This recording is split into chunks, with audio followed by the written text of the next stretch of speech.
So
All right.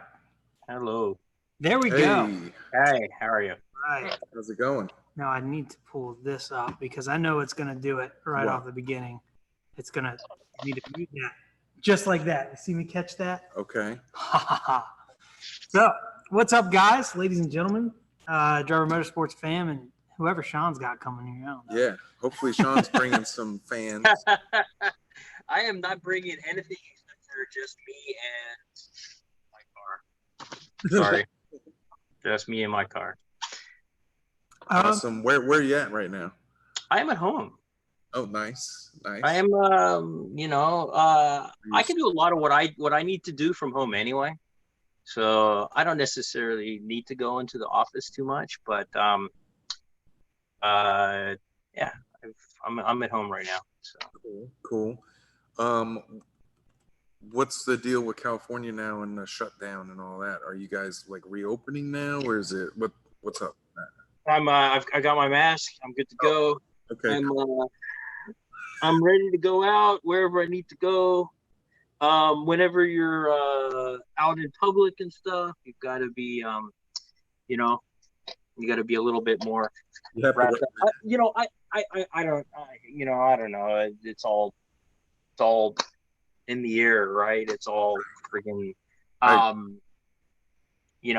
people don't want to go out. People aren't supposed to go out. Essential businesses are still allowed. What is essential is different than, Anyway, essential, right? the car business is still busy. Yep. The things that we're doing is still busy. People are still interested in cars. People are still buying cars. People are still coming by the shop to look at stuff. So, yeah, we're busy too. Like, it's insane. We're super busy. Right. So, it's everything's a little scary, a little sketchy as far as like how the overall economics of the country look, but there's always going to be people that that have jobs and have work and are looking for cool, unique things. And I think we're lucky because we're in a business where it's not really a need, it's a want for a lot of people, and so then therefore it drives their purchase habits a little differently than if buying an SUV or something. Right. Yeah, exactly. So, it's something that they've been looking for a while, for a long time, so maybe they're not so affected by it. Right, So, right. And I think part of it really is that a lot of people are at home. They're kind of, yeah, bored. they need something to do. They need something to do, so they're going shopping. Right? They're looking, Right. and then they finally are now acting on their, impulses Yeah. to actually pull the trigger. Well, that's the same thing that we were talking about with dress up boats last week, is that like people are sitting at home stuck, need something to do. Yeah. Let me order some Let me order titanium some cool hardware stuff and from just my throw closet. that real quick, you know? Okay. Because they're having their best months ever. The Yeah. last couple months of selling Yeah. dress up boat stuff. So I swear, I think that's where it stems from, is people are home, they're bored, they're going online, they're looking around online more than they can when they're busy at work Yep. constantly, and then their regular lives get in the way. Hey, and you only live once too, right? So, hey, maybe if you're gonna die, you should take advantage of it before you're dead. Right. If you're going to die, you should buy a GTR You before should you're die dead. in your sky. Before you die, that's what I mean. Hey, because you don't know when, your life could come to an end. Why wait? Why do you need your 401k? Nah, just put it into a car. I mean, it's going to go up in value as well as the 401. Right. Yeah, exactly. I mean, let us help you make poor financial decisions. No, it's not. It's not a poor financial because they're decision. going to make money in the long run. They won't lose as much money as some other cars. Let's put it that way. So I guess we were talking about the Nismo earlier, and that would be a pretty good financial decision. So like I said, I buy and resell a few cars from customers even, and I've had some relatively good financial decisions for them. The last one we just got is, we have one of the Motor X R34s. So, and it was one that was actually owned by Paul Walker. So value right there. Yeah, the problem is the story on that car is kind of weird. So, because he didn't really own it that long, and so it's kind of it's kind of hard to prove to somebody that he owned it. So, but it has a kind of a crazy story, because it was like Paul had it for a little while, and then he didn't like the paint on it. It was like silver. It was like silver R34, and he didn't really like the way, like I don't know, Hero Motor X. Hero may have been hit before. Who knows? It's silver, and the plastic on those cars, they look kind of, Nissan OEM paint isn't that great. So, so he had it for a little while, and I actually drove with him in the car at Naira. I went down the drag strip with him. I drove him down the drag strip in the car a couple times. Cool. And so, but he ended up, turning that car back in, and then he ended up with, well,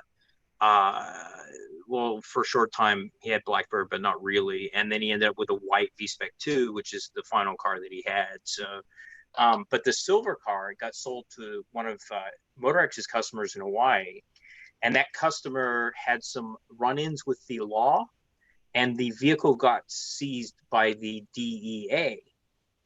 And after it got seized, that car ended up in Texas. Okay. And so the same owner had it. He bought it from the auction. The same owner had it for a number of years, and then we just recently purchased it off of them. So we have it at the shop, and it's one of 15-ish Motor X R34s. So right, so it is legal to drive on the roads right now. No mileage restriction. No mileage, no funny state title, blah blah blah, all those kinds of things. Real deal. So, it's but it's kind of a weird car, and that car is not really one we put out on the market. Like we don't really. I'm talking about it now, but I'm just because I kind of started talking about it. But we don't really like put it up on the website or anything like that. It's kind of the last couple that we had were sold off of market. So we've sold we've had 3 Motorex R34s in the last couple of years. Mm-hmm. So, and I would imagine you probably already have a buyer in mind for that car. there's people who want them that contact us and tell us, and there's certain, numbers, there's certain price points, like we have people occasionally contact us and say, hey, I want to get one and this is what I want to spend. And, if there's one available or one out there, and I'll talk to some of the owners that I know and I'll throw them the number and we'll see if, if people want to dance. So, Right. some people do, some people don't. The thing is with cars like that, since there's so few of them, it's the seller's market. So, it's if the buyer wants it, he has to make it interesting enough for the guy selling it, or who owns it. Actually, sometimes they're not even selling them; they're just Right. they own it. So They aren't selling it, and you get somebody. I get this with some of the cars we've sold in the past. They're right. like, I really love that purple GTR that you sold. And they're like, any chance the guy would sell that car? And I'm like, that just happened this past week, didn't it? Like someone was like, hey man, happen. Yeah. I know this is weird. Is this guy interested in selling it? And I know he's not, because he just spent like Right. 15 G's like taking it to the next level. Like, so I guess really I should say possibly money talks, That's yeah, exactly. I mean, that's the answer. And I mean, it's like, if you want to offer him, 30 grand or 40 for it, I'm not going to bother. Right. Right. Like, I'm not going to contact the guy because it's a waste of time, basically.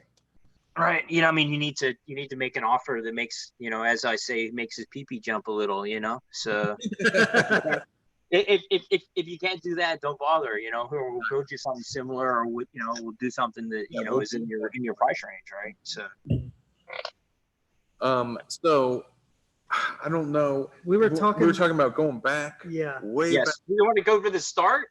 We're going to go to the start. We're going to go to the crib, man. Okay. The start. So I'm from New Zealand. Okay. I was born in New Zealand. So, my great grandparents, parents, all New Zealanders. Cool. So I lived there until I was 5. My dad's a car dealer, right? And so, importation laws and stuff were very much different in those times. New Zealand, real small country, real limited market, only 3 million, 4 million people. My dad, was importing some cars from the U.S. down to sell them there in New Zealand, but not very many. And so then in 1980, my family moved to the U.S., to Los Angeles. And so being in and around the Los Angeles area since then. Again, my dad's a car dealer. So I in about 1989, my dad started selling cars to Japanese customers.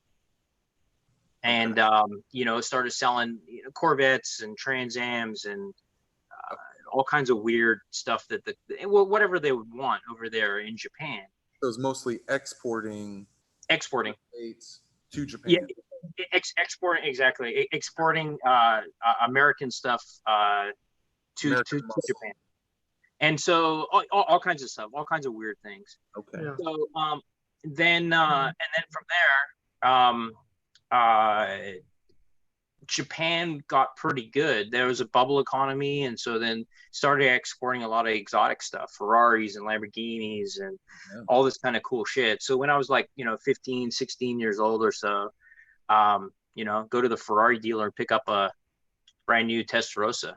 Awesome. Kind of a cool experience that obviously not very many people get a chance to do.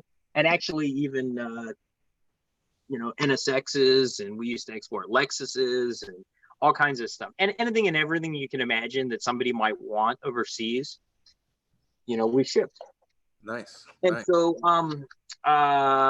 we started to get into like Chevy Astrovans. Weird sound, but trust me, we shipped a lot of Astrovans. So after high school, I went in the U.S. Navy. So I was in the U.S. Navy for 6 years. So I was in Great Lakes for a couple, and then I was in San Diego for 4 years. So that was 91 to 97. So I was in like Persian Gulf in like '93. So, but only a little tiny while there in the Gulf, and I was a sailor, and I was on a ship, and I just changed a lot of light bulbs. That's what I did mostly. So, changed light bulbs, cleaned, sweep, swab, all that kind of stuff. A little bit of painting, but I changed the fuck out of light bulbs. That's pretty much what I did. And then my family business again was we're doing the van conversions and export. That was really busy. But then that started to slow down. By the time I got out of the Navy, it was pretty slow. So, but I went to Japan with my dad for the first time in 1991, right before I went in the Navy. And so then I saw like R32 GTR, and I got the whatever the best motoring videos on VHS and stuff. And there were so many R32 GTRs on the street there driving around, and then you're like, we can't have those here. And it was difficult for me to understand then why it wasn't possible. And it's difficult to understand why the rules were the way that they were, right? And so then Turbo Magazine and all this other stuff around that same time had all those kinds of all those cars and those things in it. And so I was in the Navy up until '97, and then got out, worked in my family business, '97 till about '99. And then if you've ever worked with your parents, your family, gets to a point. I told my dad to go fuck himself, and then I ended up I needed something to do. My sister, she knew Hero, because Hero and that was at Motorex. He was also involved with exporting, and so I needed something to do, and so I started working at Motorex. And so I worked at Motorex for a couple of years. So that was like '99 to 2002. Okay. And then after that, you what's were that? With Motorex, you were like, I don't know if you want to talk about it or not, but like, what's the quick and dirty, what happened at Motorex? What happened at Motorex? So, in order to legally bring cars into the country, right, over 25, or you have to bring them, short display, temporary, or you have to bring them into compliance with federal motor vehicle safety standards. Okay. That's what Motorex did. They brought them into compliance, crash test, and did all the certification and all that stuff. So I was in, DC, we went to the office, the vehicle safety compliance. We sat down with all the people there. We went to Wisconsin. In Wisconsin, we did crash testing in MGA labs. I went over to a place called JK over there near Baltimore, and learned about this whole thing and this whole process and what all it took. We had an emissions testing lab in Santa Ana called G&K that would do California emissions and stuff, and federal emissions on the cars. Motorex, it's a lot of work. It's a lot of stuff. That's a lot of that's a lot of investment right there. It's a lot of investment, a lot of time, a lot of effort. Some people say, oh, they didn't do anything right, or Motorex fucked it all up, or whatever they want to say. But the truth is, what I say to most people is, you weren't fucking there in the office with me when we're sitting down at the NHTSA, and we have all of this information, and we have it laid out in front of the people from the NHTSA, and we're asking them, what do you want to see? And here's the cars, and here's the differences between these cars, and what's important and what's not important. And some people say, oh, well, they faked all the data because we crash tested R33 because we could get dual airbag 1990 whatever 394 whatever R33 GTSTs, and the NHTSA could look at that data and say, we will accept that for these cars and for these cars. Okay. Because there's a thing called substantially similar, and substantially similar is a very broad term, and basically it allows them to accept things based on this substantially similar. So somebody saying, oh, well, an R34 is completely different from an R32. I'm like, Bullshit. You've never taken one apart before in your fucking life. You know, if you want to come out, you want to bring some money. Well, let's put some money down. I'll drop the front subframe or rear subframe out of an R32, and I'll put it right into an R34. Yep. Everything is in the exact. I mean, other than the rear subframe bushings being 10 millimeters different, everything else is the same. The front, the transmission cross member is in exactly the same spot. And the thing is that the NHT, I mean, don't get me wrong, the cars aren't exactly the same, but they're like, the NHTSA says fenders, headlights, things like that. That's not structural items on the car. And they also realized an 89 car crashes differently than a 95 car, different than a 99 car. And they were okay with that. They were fine with seeing that information and being fed that. When they weren't okay with it was MotorX wasn't, Hero wasn't finishing cars. So this is what happened. In around 2002, Hero liked the Japanese Hostess bars a lot. I don't know if you know what those are. You know what those are? No. You heard of them? Not really. No. Explain. You're doing it almost like you go there weekly, or I'm not sure if you don't actually know what they are. So I'm not sure if you're bullshitting me or not. So, no, we don't know. Okay, so basically the Japanese Hostess bars are like so it's a place you go and you order bottle service, and there's girls who serve you in the bars. And, the girls sit down and they serve you the drinks. Mm-hmm. So it's expensive because, you're buying bottles, you're paying the, $500 for a bottle or so. But, the girls are all like, college students, local. And so most of the thing was there's a lot of those places around by where we were in Torrance and that, because you had Nissan, Toyota, and Honda, North American headquarters all in that same area. Gotcha. Okay. And so, and then, and the thing is, the kind of people that can afford that stuff generally are just older Japanese guys. And so, Hero and some of the other guys like going to them. And, we're all 20 something guys, 20 something years old. And, all the other Japanese dudes are like guys in their 50s and 60s. And so, we're kind of having a little bit of party boy time, so, but it was expensive. I mean, we'd be spending like $1,500 in a night in like 1990, 1999,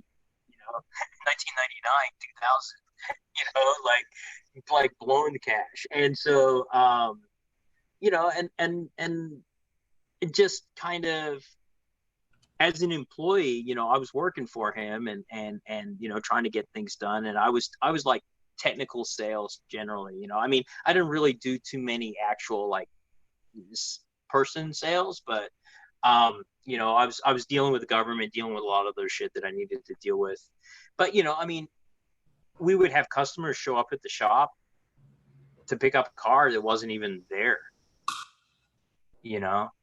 And so, and then I would call Hero from the shop and be like, hey, Jeff's here to pick up his car.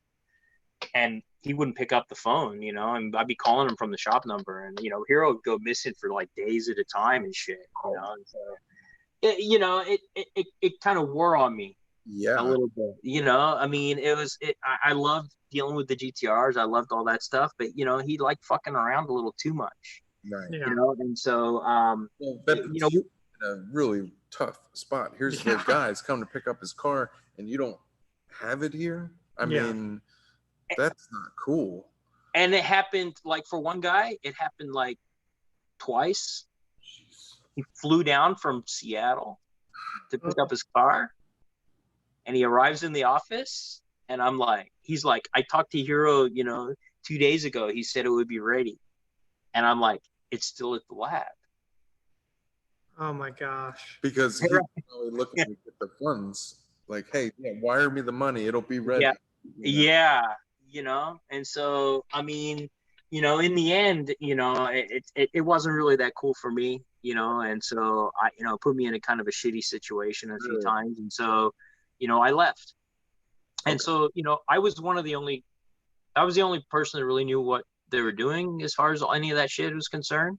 So when I left, they basically, stopped doing the conversions and stuff on cars. Right. And then when that happened, then they weren't really, then the NHTSA, customers were getting pissed off. The NHTSA was, informed, or, customers were asking NHTSA what's going on. And so it kind of all collapsed from there. So, and then it went really, really, I mean, it still kept on going for a while, but it really collapsed in like 2006. So That's what probably more than anything is customers contact customers, pissed off customers. government, Yeah. and then the government's like, we don't need this. Yeah. Yeah. That was what happened. And like, cars weren't getting done. And then, so, I mean, there was a big list of cars that had come in and they weren't brought into compliance. Man. So in the end,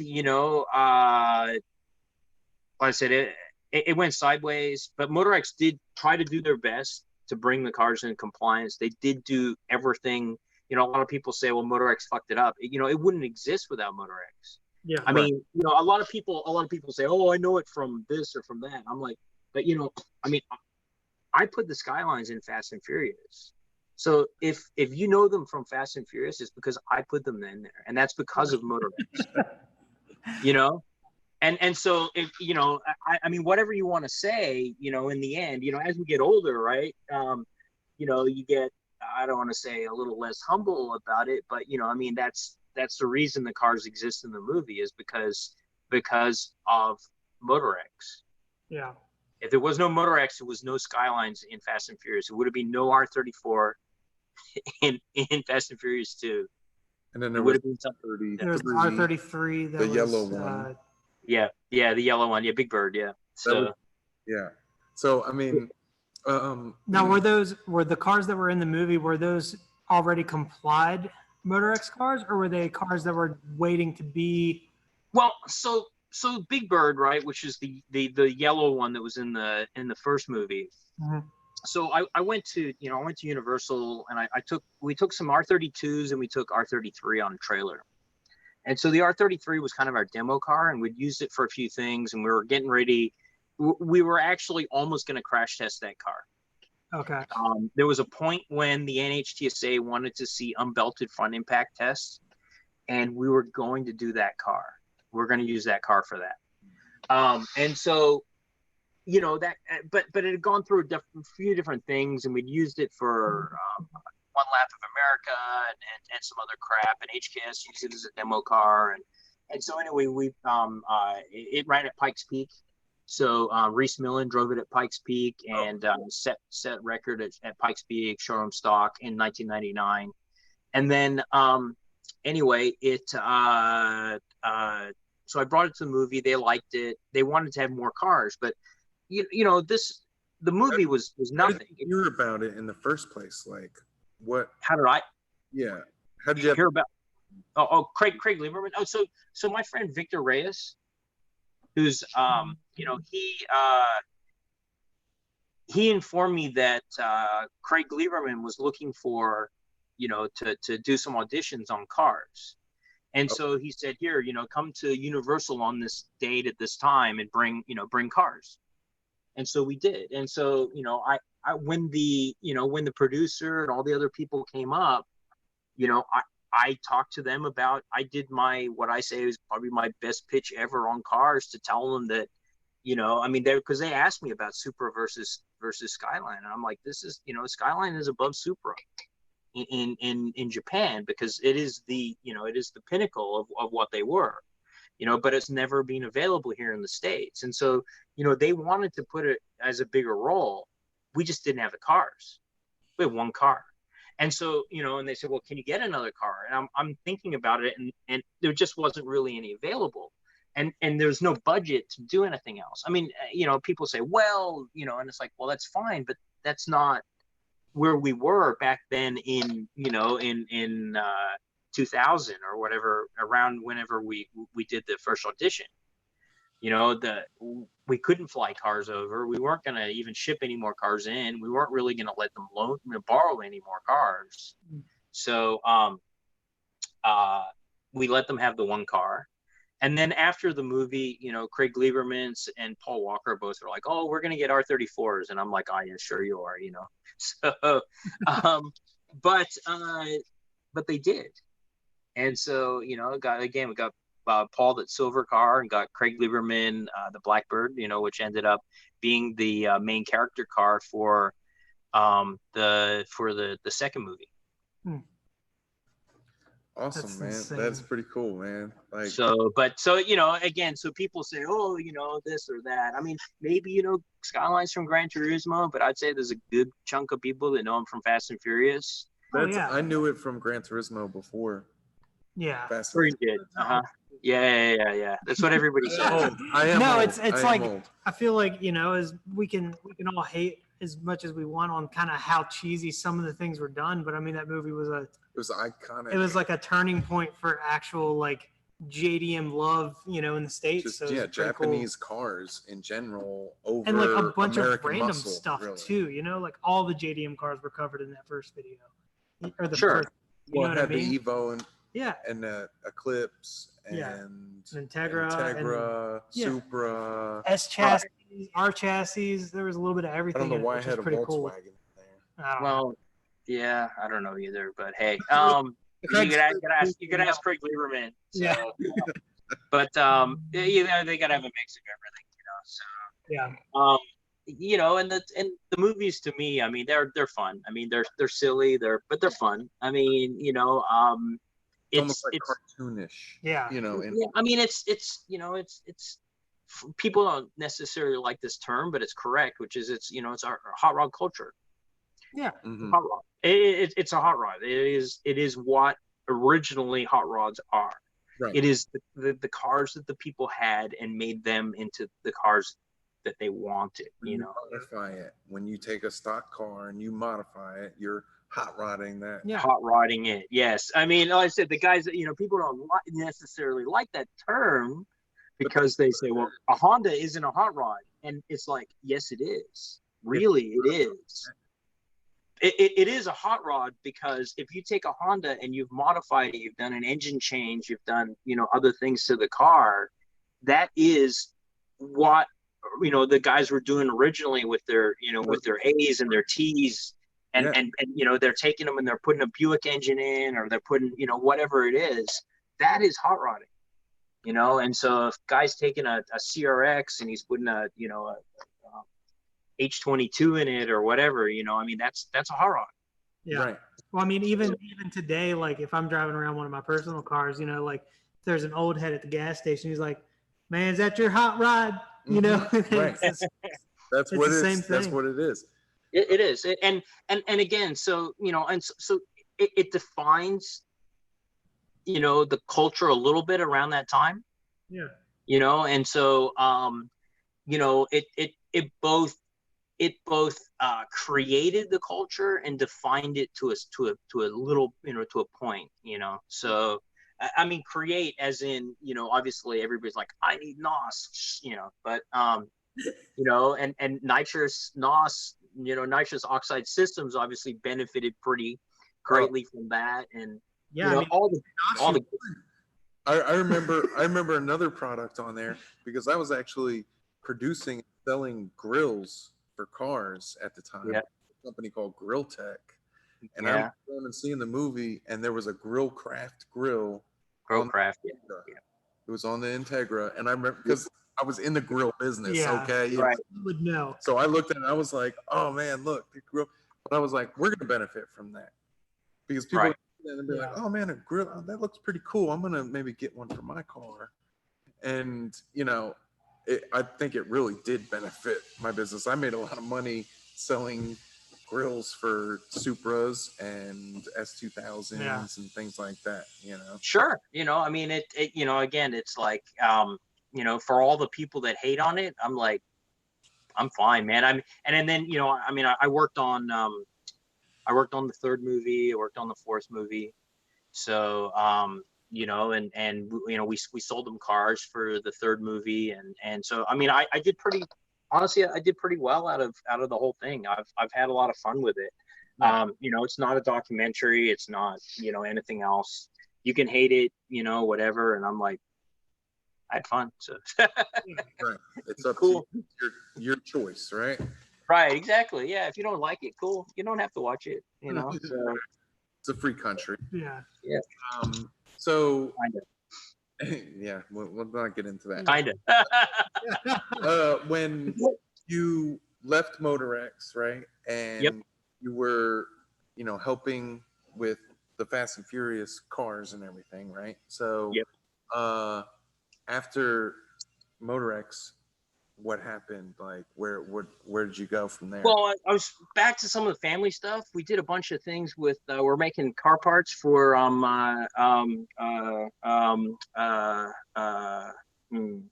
I want to say this out loud? PT Cruisers. We're making, you know, so yeah, we made a bunch of PT Cruiser parts for a while. Like aftermarket. Uh-huh. There was a market for that? Oh hell yeah. Sure there was. Yeah, huge one. So Okay.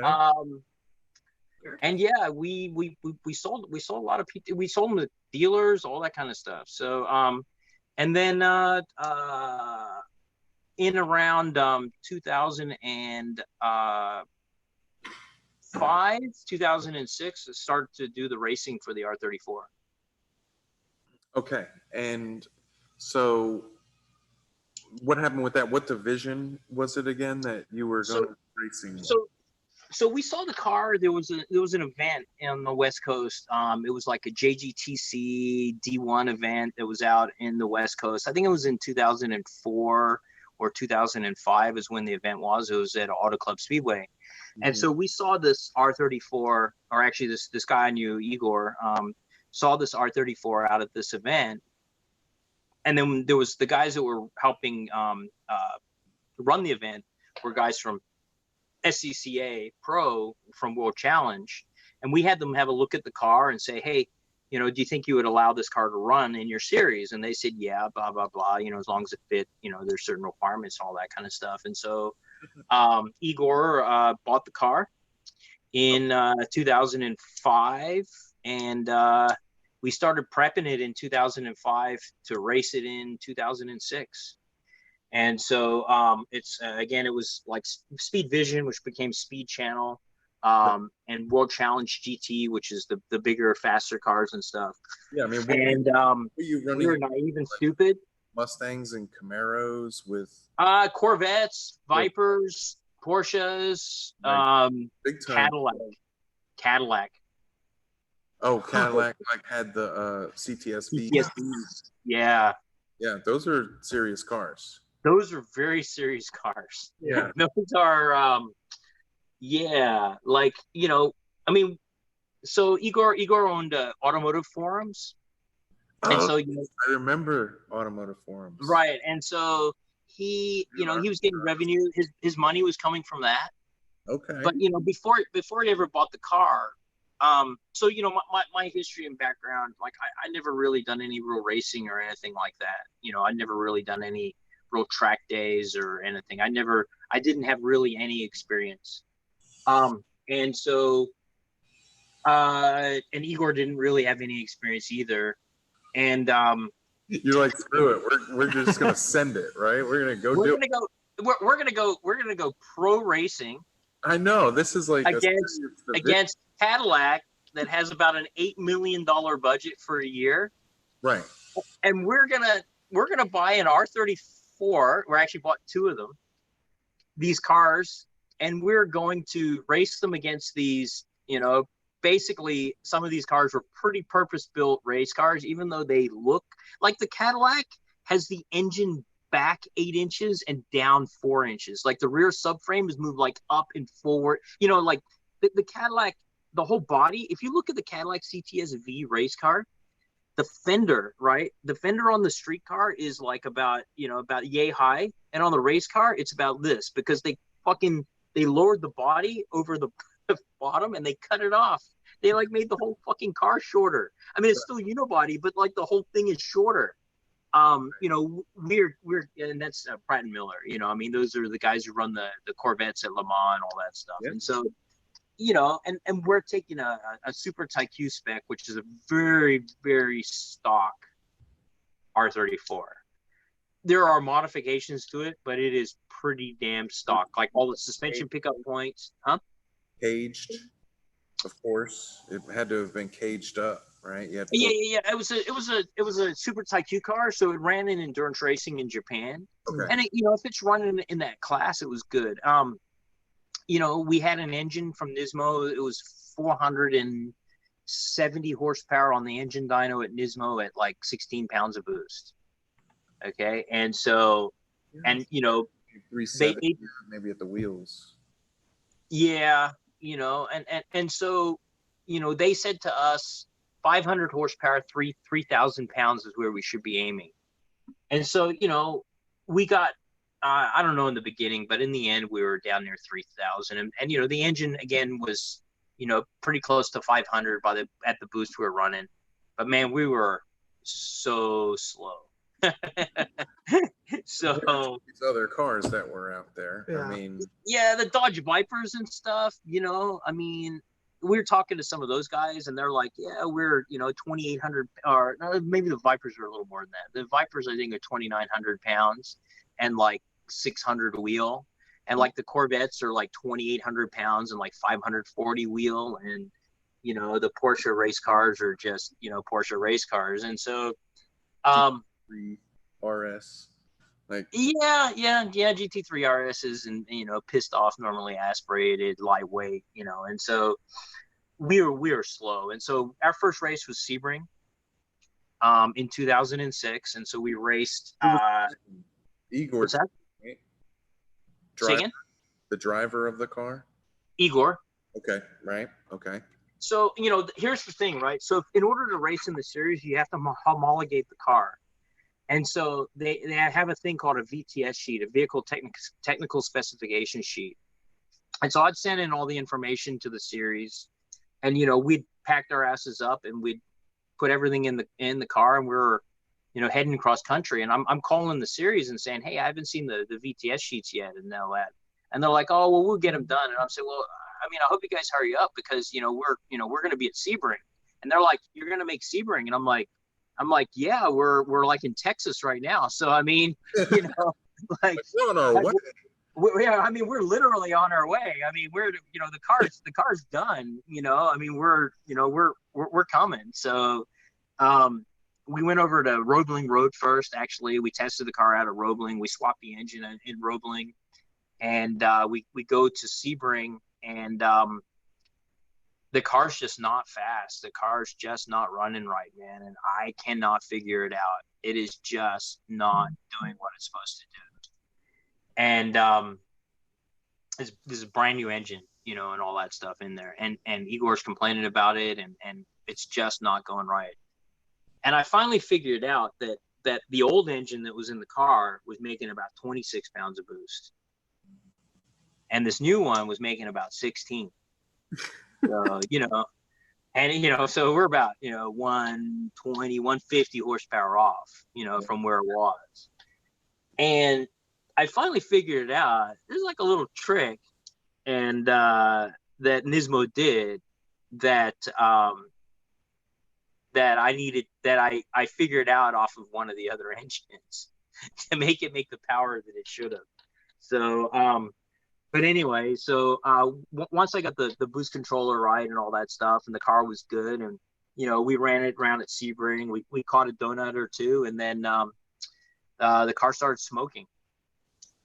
And so not that I don't remember how many laps in, but started smoking. You know, they black flagged us. We came into the pits, and so we're in the pits, and you know, we're looking over the car and all that stuff. You know, we're kind of outside the car looking it over, and Josh is in the back of the car, and he's looking from the back of the car forward, and he sees a little fire flash. And so, you know, he yells fire, and you know, we had, you know, in there you've got to have your you know, all your tools and fire extinguisher and stuff at the wall. And so we had this fire extinguisher, and we were just commenting on it earlier. It had like this pretty beefy looking like lock, like plastic lock on it, on the pin. Dude, I pulled that fucking handle like I threw that pin across pit lane. Like I pulled it like raw, you know, like it literally like I mean, I pulled it with everything I had. Like, I mean, I didn't even know that there was that plastic on there. And I dumped powder. So, you know, we had the hood up. I dumped powder on the downpipe. So what had happened is one of the curly Q on the twin turbo setup, there's like these curly Q oil feed lines on there. Mm-hmm. And one, you know, that has a little bracket, and one of the brackets had come loose, and the line had cracked. And I mean, this is brand new Nismo engine, brand new stuff, and the line had cracked, and it started dripping on the header wrap on the downpipe. Yeah. And then when we opened you know, when we're sitting there in the pits, it flashed into a fire. And so then, you know, it went out really easy, and it was actually pretty easy to fix. But, you know, I put a lot of powder on the car. So there's some pictures actually on my blog of like fire extinguisher stuff. And I talk about, and you'll see there's like the whole pit lane engulfed. Like I disappeared because I put, you know, when I put the powder on the car, it just, you know, goes everywhere. So so car caught on fire there, right? So that was a great race. And then caught on fire there. Yeah, exactly. So it caught on fire, and then, you know, like it was gonna be like about another week that we're gonna race at St. Petersburg, you know, which is also there in Florida. Yeah. And so then that weekend we said, well, we need to test the car. So we went to Moroso to test. So we're at Moroso to test the car on Saturday or Sunday. I don't remember exactly what day it was. And Igor put the car in the wall. Jeez. So so the next race was, you know, whatever, that Saturday. Yeah. And, you know, when you're racing, you know, you got to be there. Like, you know, you've got to go to the venue. You've got to get set up. So you know, you're usually there 2 or 3 days before the event actually starts. And so you get there, you know, you get yourself parked, situated, all that stuff, unloaded, set up your tent, set up all the bullshit, you know, and then you're a lot of times, you know, a couple days before the event or a day before, they have what they call a promoter test day. And they basically let you go out and drive around the track. You know, you pay, it actually costs you extra money aside from regular what you pay the series. And you can go out and you can, you know, if you want to get practice basically before the event, and it's the only actual practice you're allowed to have.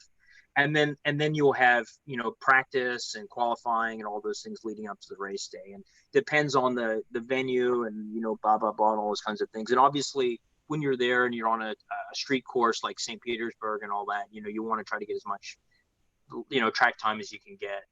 And so, so we had a crash car, and it was whatever, Saturday, Sunday. A guy that we had met at Roebling Road had offered, you know, his shop, you know, to help us. And so we took the rig and we took the car over to the shop, and we had a spare car, you know, luckily. But the problem was with the spare car and the primary car were not set up the same way. And we had a bunch of stuff that we only had on one car, because like the Motec dash, you know, like the Motec dash was set up, you know, for one car. And I looked at it and I looked at everything and said, you know, the only way to really make this work in the amount of time we have is we took everything off the car that was already built, which is the good car, which is the Altia car, yeah, you know, which is our spare car. Everything out of there, everything, tip to tail, fucking dashboard to fuel cell, okay, everything, wiring harness. Took everything out of the crash car and put it all in the Altia car, because that way, because to try to do like all the little bits of the harness and all the other like things to make everything work, we just didn't have the time to do it. It was already done in one car, but we just didn't have the time to try to like make it all, like figure all of those things out on this other car. So we so the car was inside. The wrecked car was outside in an alley. So basically, in an alley there in Florida, over 3 days, we swapped everything from one car, to twice. So me and Josh we literally were falling asleep working on the car. I mean, we worked, basically like 72 hours straight on the car, like two of us. So and Victor too, and that. But we just worked, straight, just swapping shit over on the cars. And so then we get it all back together, and we head to St. Pete, and we ran the car at St. Pete, and we're having some problems, of course, like some teething issues with it, some transmission issues, some things like that. And we started the race. We did okay. It's actually a video on YouTube of this race start. You go past a bunch of cars at the race start, but after that, not that far in, we lost an intercooler pipe. And that car was a MAF car. It was still MAF. Like, the car is pretty fucking stock. So we lose an intercooler pipe, and or as Igor said, the black thingy is touching the white spinny thingy. And so we DNF that car. So here we are. It's St. Petersburg. It's Saturday. We pack everything up, and we have to be in Long Beach the following weekend for the race. Golly. So we were in St. Petersburg, Florida. Yeah. Saturday. So, before we head out, we're there with one of our sponsors, and we head over to a Waffle House to get something to eat. And this is my Waffle House story. So we go into Waffle House, right? And we sit down, and there's a few of us, and we're beat. I'm beat, dead tired, right? This is after all this shit, trying to get the car together. We raced, we lost the intercooler pipe. We had to pack everything up. We're literally heading on our way out of town. And so we sit down, and Josh goes to order, and he's like, yeah, whatever, waffles. And they're like, sorry, sir, we don't have any waffles. At Waffle House. Yeah, no shit. So, and I'm like, what? And they're like, oh, we ran out of nonstick. And so, it was like, whatever, 11 o'clock on a fucking Saturday night or something, right there in Florida. And I just started dying laughing. You imagine, like, I'm seriously sleep deprived, like really, really sleep deprived. And I just started dying laughing, right? And because they didn't have any waffles at Waffle House. How ridiculous is this shit, right? And so anyway, I ordered a hamburger because, that's just what I was going to eat. So when the lady brings me my hamburger, it's a cheeseburger. And so I'm a little picky of a person, and I like hamburgers, not cheeseburgers. So, and I said, oh, that was sorry, that was supposed to be a hamburger. And so she takes the plate, and she, basically in one single motion, instead of just taking the hamburger or anything off, dumps it in the trash right beside me. And I'm like, you fucking bitch. And that was when I started to turn tables over, and I got relatively angry at Waffle House. Oh, no, relatively angry. Oh, relatively angry. Well, you can imagine. Like I said, I was already really sleep deprived. Right. And then this lady, like, straight up disrespect. Yeah. Like, and I was like, all right, I'm done with this place. So we went to IHOP, and they did actually have pancakes. So that was a positive. So yes. So anyway, so we get on the road, right? We make it back to LA, by like Wednesday or whatever, right? And so we have enough time. We unload the car to the trailer. We take it into the shop in LA. We change the oil. We put it back in. We drive to Long Beach. And there at Long Beach is a really unique situation because you're inside the track because of where we are. And Long Beach is our, it is actually my home track. It is my home area. I lived there, around that area for a long time. And actually, I think I was living there then. And so, but the problem is that it's inside the track is where our pits are. And so because it's inside the track, you have some challenges of like, you know, you can't bring your rig in there usually and all this kind of shit. So you got to like unload and unload all your shit. And anyway, it's more of a hassle than other places. And so, but you know, we raced at Long Beach. We were really slow, you know, and they almost weren't going to let us race because we were so slow. That's pretty bad. Yeah, I mean, because if you're more than 110% slower than the top qualifying car, they don't want to let you run. You could be a danger to the faster. Right. And so, you know, I obviously just about begged them to, you know, let us run. And I said, look, if you tell us to come in the pits and stop, then we'll do it, you know? Yeah. So, but please, you know, let us start, you know, come on, you know, this is my fucking home track. Please let us start, you know? So, so we did. And it was actually, you know, it was the only race we finished all year. So, you know, we finished like 17th or some shit like that. And, but it was cool. You know, we got to go drive around the track, do all that kind of stuff. And, yeah, you know, that's pretty much how the year went. I mean, there was a couple other, you know, after that, you know, we went to Sonoma to test and, crashed the car again at Sonoma, another car. Same car, different car. Oh no, Mid-Ohio, went to Mid-Ohio. I hate Mid-Ohio. If I can avoid that place for the rest of my life, I'd be happy. So it's tried to kill me a couple times. I really don't like that place. And it was so rainy in Mid-Ohio. We had like a mud river flowing through our pit because we're like in the grass out there in World Challenge, because World Challenge is kind of the bitch series, you know, we're the support series.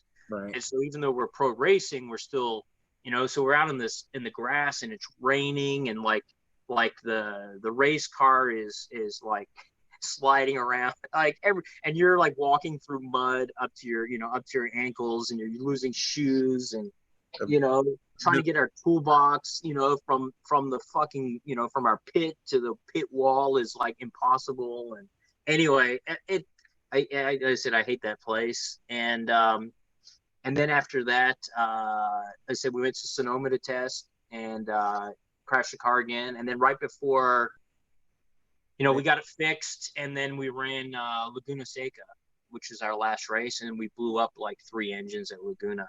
And so that was kind of the end of the year. Me and Igor kind of went at it at the end, and you know, and then that was it. So. And that was our racing in the R34. So, you know, it definitely way over our head, way over our head. Yeah, for sure.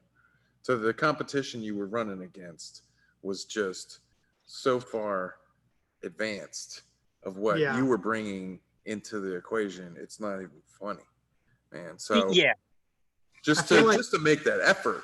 Yeah, and you know what the problem was, you know, if I mean we none of us had any race experience, none, not even amateur level racing experience, and we went pro racing, you know, and so we tried to hire some crew chiefs, but like everybody fell over, you know, like to try to get it done. So in the end, you know, it was an experience. Igor did actually, after that, end up racing in Japan. He raced GT300 in Japan. Okay. He went and lived in Japan for a number of years. So, you know, it was good for him. You know, I mean, it was tough, and you know, we spent a lot of money, but it was a great learning experience. But it's a tough learning experience. Yeah. So, but you know, I mean, some of that shit's life, right? So. I feel like I would have totally given up after Waffle House, though. Yeah. Like, I would have been like, you know what? We're done. We got to drive all the way across the country now. Like, can we just stay in a hotel tonight? Yeah, after like swapping. Oh, man. Yeah, Waffle House was like, and then Waffle House doesn't even have waffles. I would just be like, dude, that's it. Yeah, I'm done. But people ask me why I refuse to still go to Waffle House, and that's the reason. I'm like, because of some bitch in Florida. That's why. Because you know, there's certain things, and it's like, you know, it's just about It just irritated me so much at that point. I was really not really asking for that. So, Yeah. but after that, again, we did like some of the Fast and Furious stuff. So I worked on like the Mustang with RB26 in it in Fast and Furious. And then in Fast, build too. What's that? That's a cool build. I laughed at it the first time when I was told about it. I was like, "You're gonna do what?" Anyway. But John Weiser contacted me, through Craig Lieberman, and I went up to look at the car, and we got it working, and car ran good. I don't care anything what you hear or say on the internet. The car was fast, ran good, did everything it's supposed to do. The only thing is that with any movie, you always are going to have hero cars you do not mess up. Yeah. Cars that are specifically, what you think about having a budget to build something ain't shit compared to what a movie spends every friggin' second.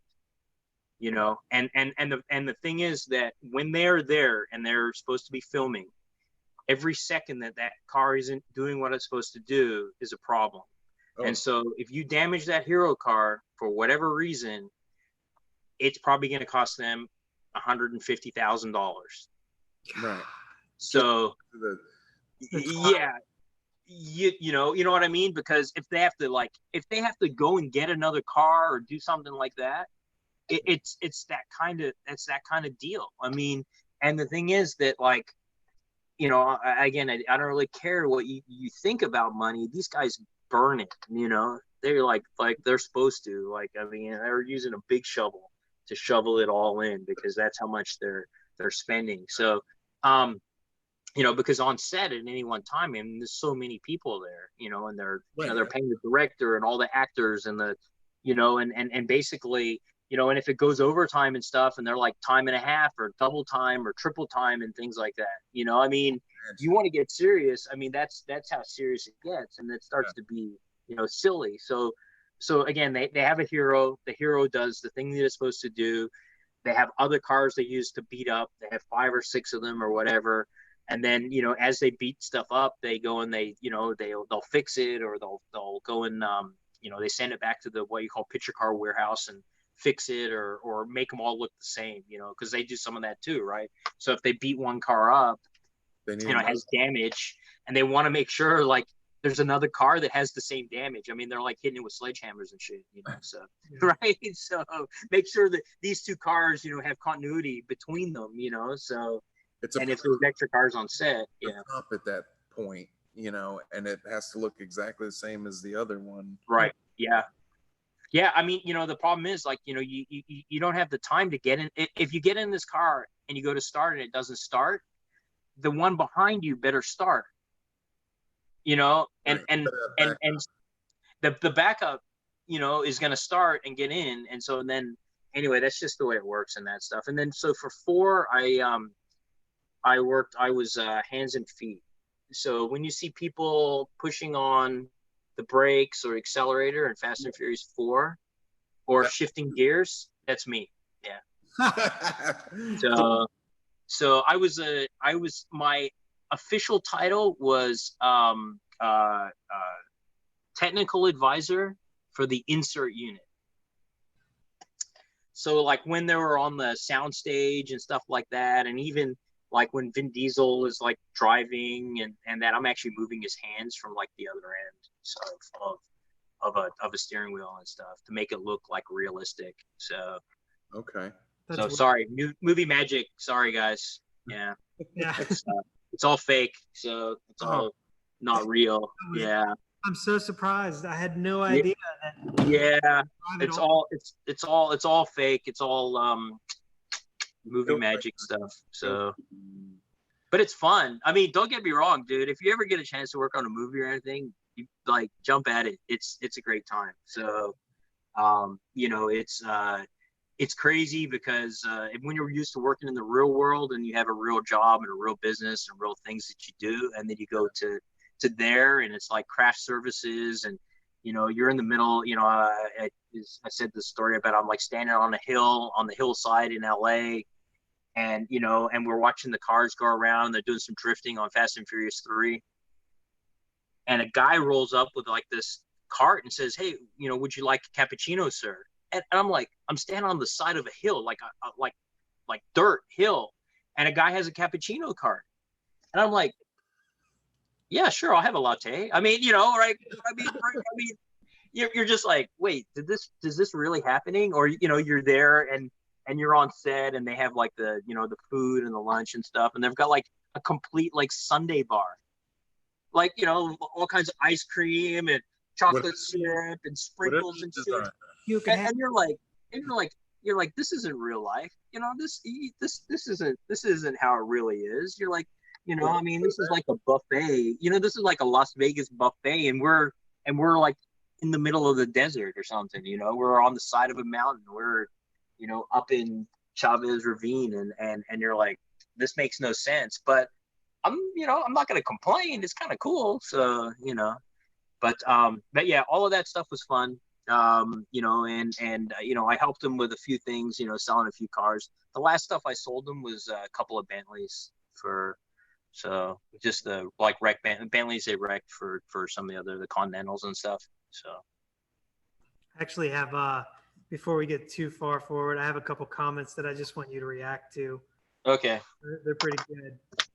Poor People's Racing says, sounds like you guys Kirby. It sounds like you guys were Kirby, the bobsled team. Jamaican bobsled. Yeah, thanks Kirby. Yeah, fuck you. So Tommy Lewis, I don't know how he wants me to pronounce that, but this comment had me dying. He said, "I bet the Florida chick had a state-titled car."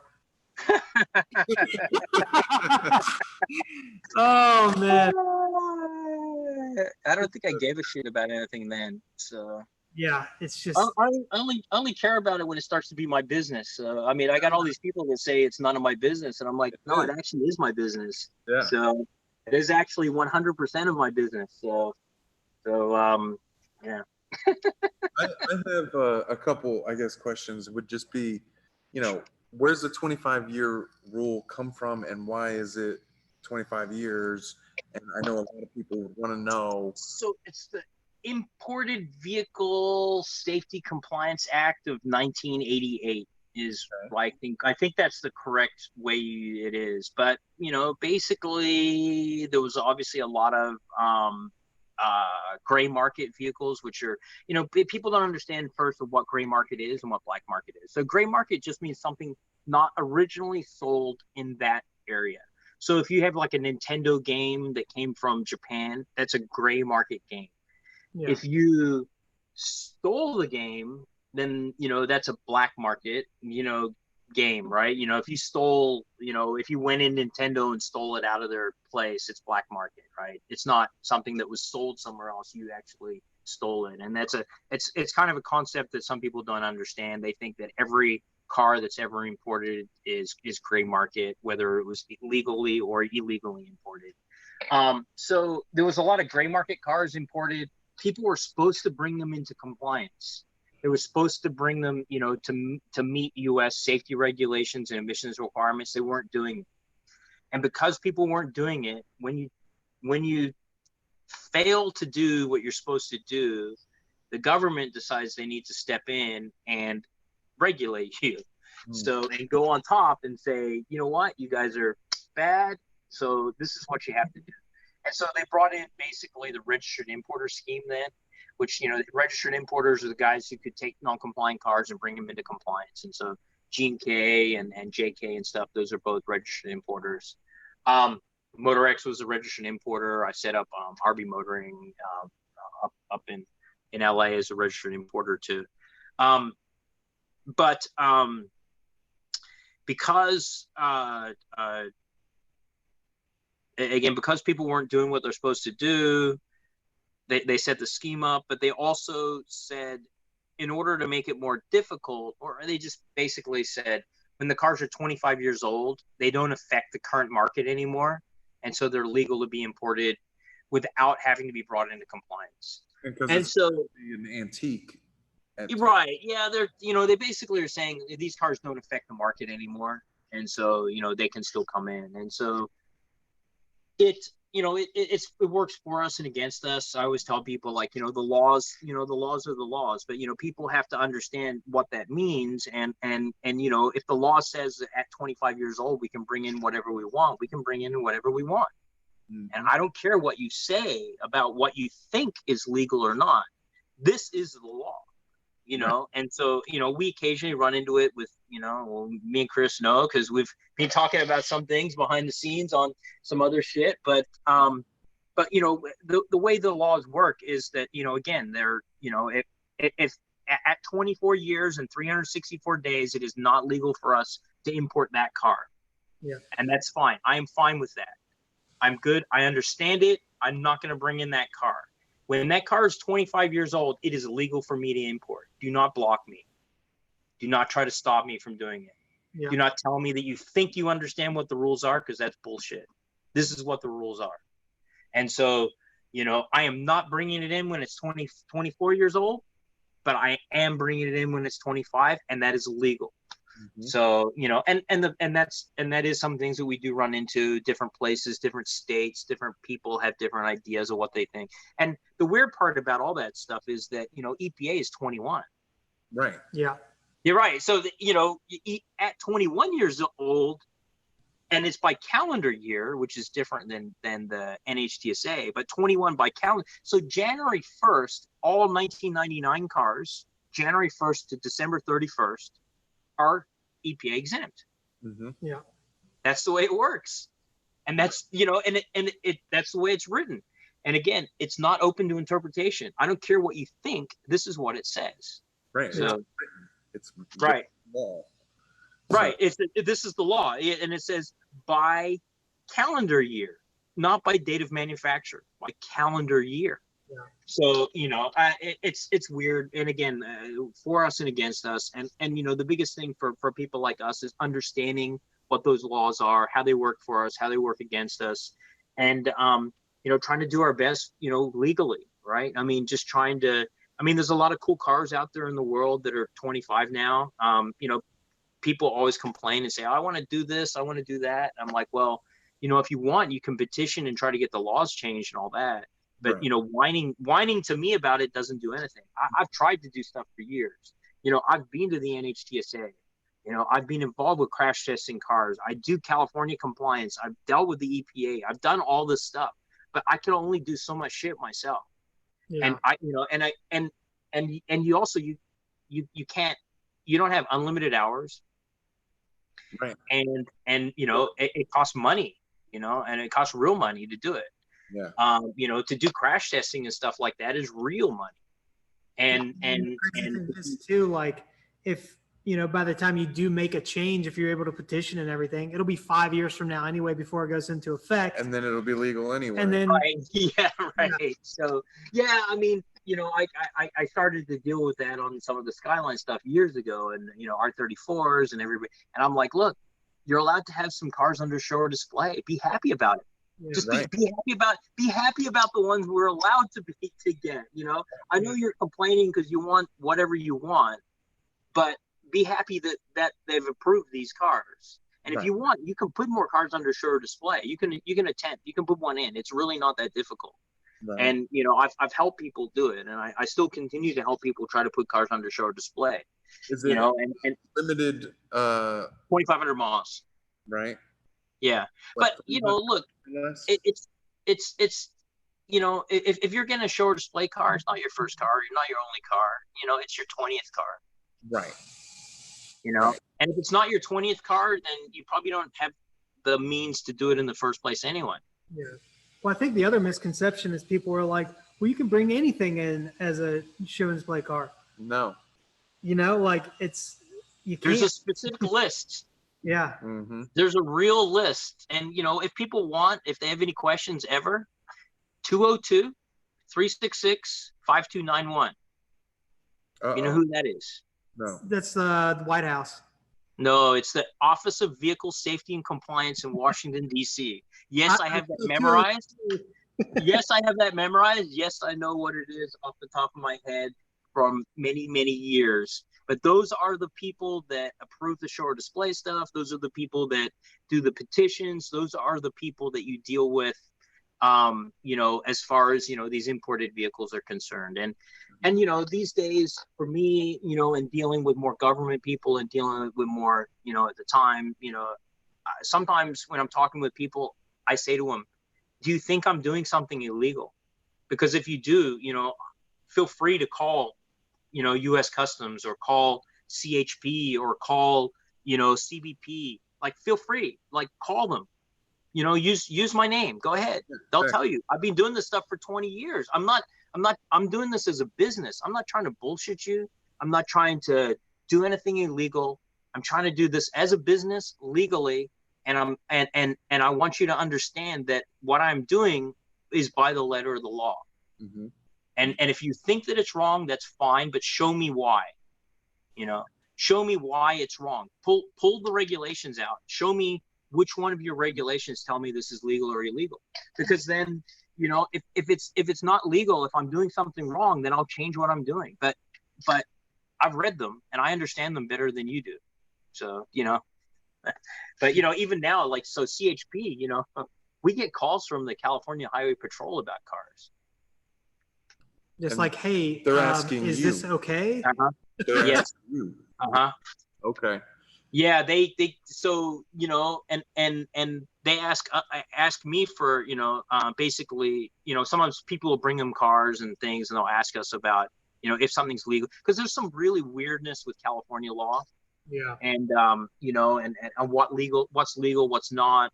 There's some things with regular emissions testing and what's different about vehicles that are imported. And so, I talked to 4 or 5 different CHP officers. They give us calls and we talk to them about what's legal and what's not.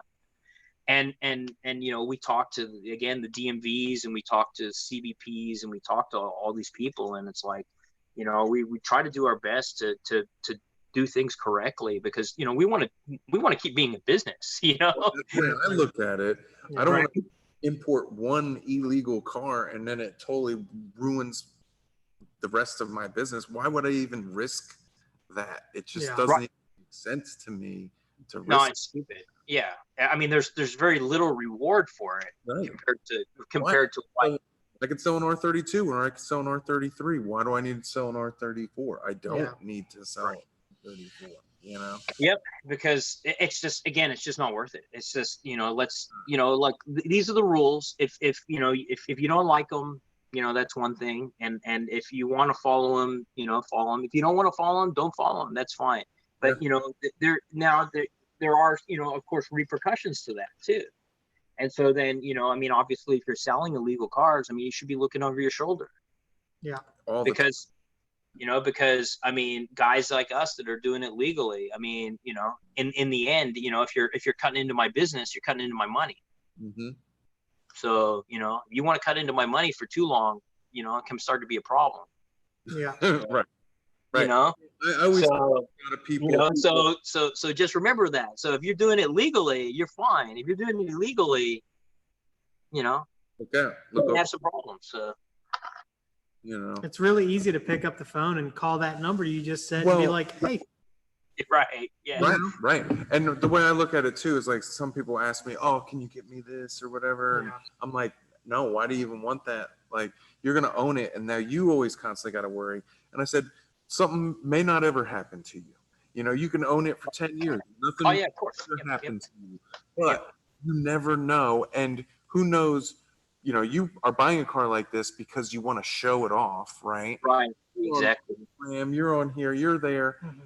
There's haters out there that just are jealous of people that have nice things, that are going to be like, "Oh yeah, you think you're such hot shit," Well, I tell people, like, if you're low profile, you'll probably get away with it. If you're high profile, you should be really careful. Mm-hmm. Because, when you're high profile, again, you got all these people who are gonna, kind of go at it with you. Yeah. So, it's true. In the end, people are gonna do what they want to do. Yeah. People are gonna, I've been around this for long enough to have seen everything. You know, there's just basically not much that there's nothing really that comes in front of me now that I haven't seen. And, you know, guys will be like, oh, you know, this car's fully legal, blah, blah, blah. And then you'll see it and you'll be like, it's got a 240 VIN on it, man. You know, or it's, you know, the guy, it came in as a, you know, blah, blah, blah. Or, you know, I mean, there's all this weird shit. I mean, I've literally seen it all.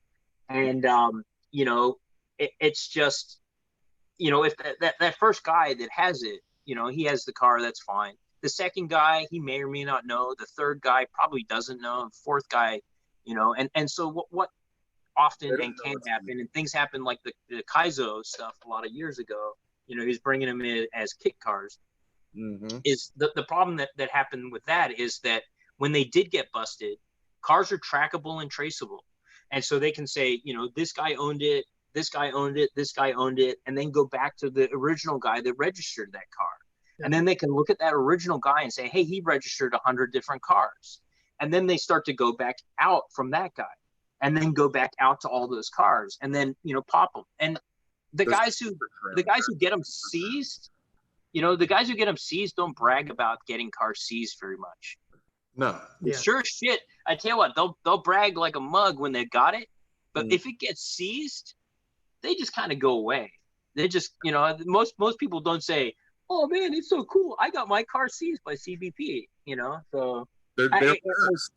They're embarrassed. Yeah. You know, they don't know.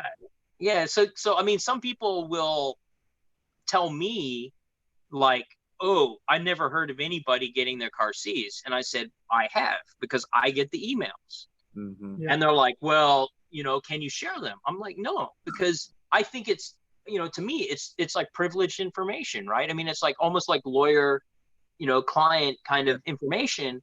I'm not going to put somebody's, you know, if somebody comes to me for help, like legitimately coming to me for help, I am going to legitimately try to help them.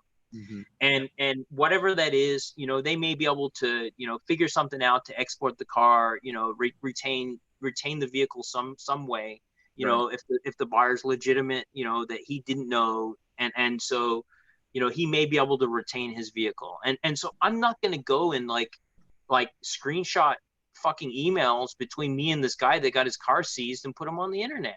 Right. I mean, you know, cool, you know, cool 20-year-old fucking kid. You think that's fine, but I'm not going to do it, man. You know? So again, if somebody's legitimately asking me for help, then I am going to legitimately help them. And I've helped a lot of people over the years. You definitely, you've helped. Yeah, you know, you helped quite a few times, you know, and I'm a competitor, right? We're competitors in the same industry and everything. Right. Yeah.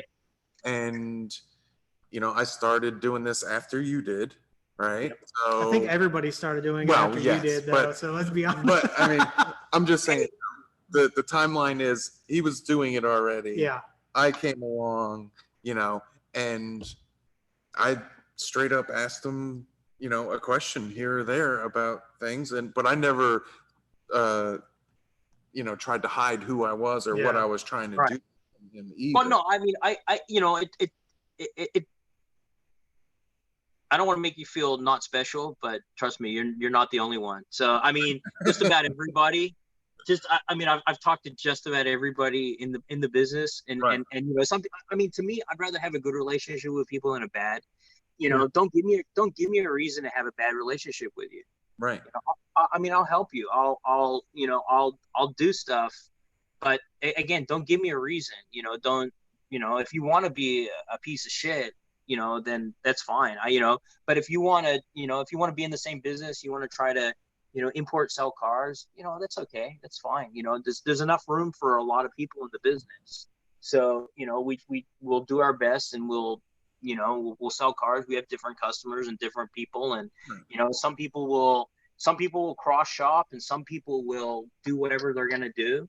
And that's fine. And some people are going to hate you, and some people are going to hate me. And that's, you know, that's just the way that it is. So, but you know, in the end, I'd rather be friends with you know, the people that are in the business, and because, you know, like what I said before, where I was trying to fight some things, you know, you need help. You know, I mean, you legitimately cannot fight some things yourself. You just don't have the time. I mean, it becomes a full-time thing. I mean, it means sometimes having to pool resources, and resources meaning money, time, effort, even just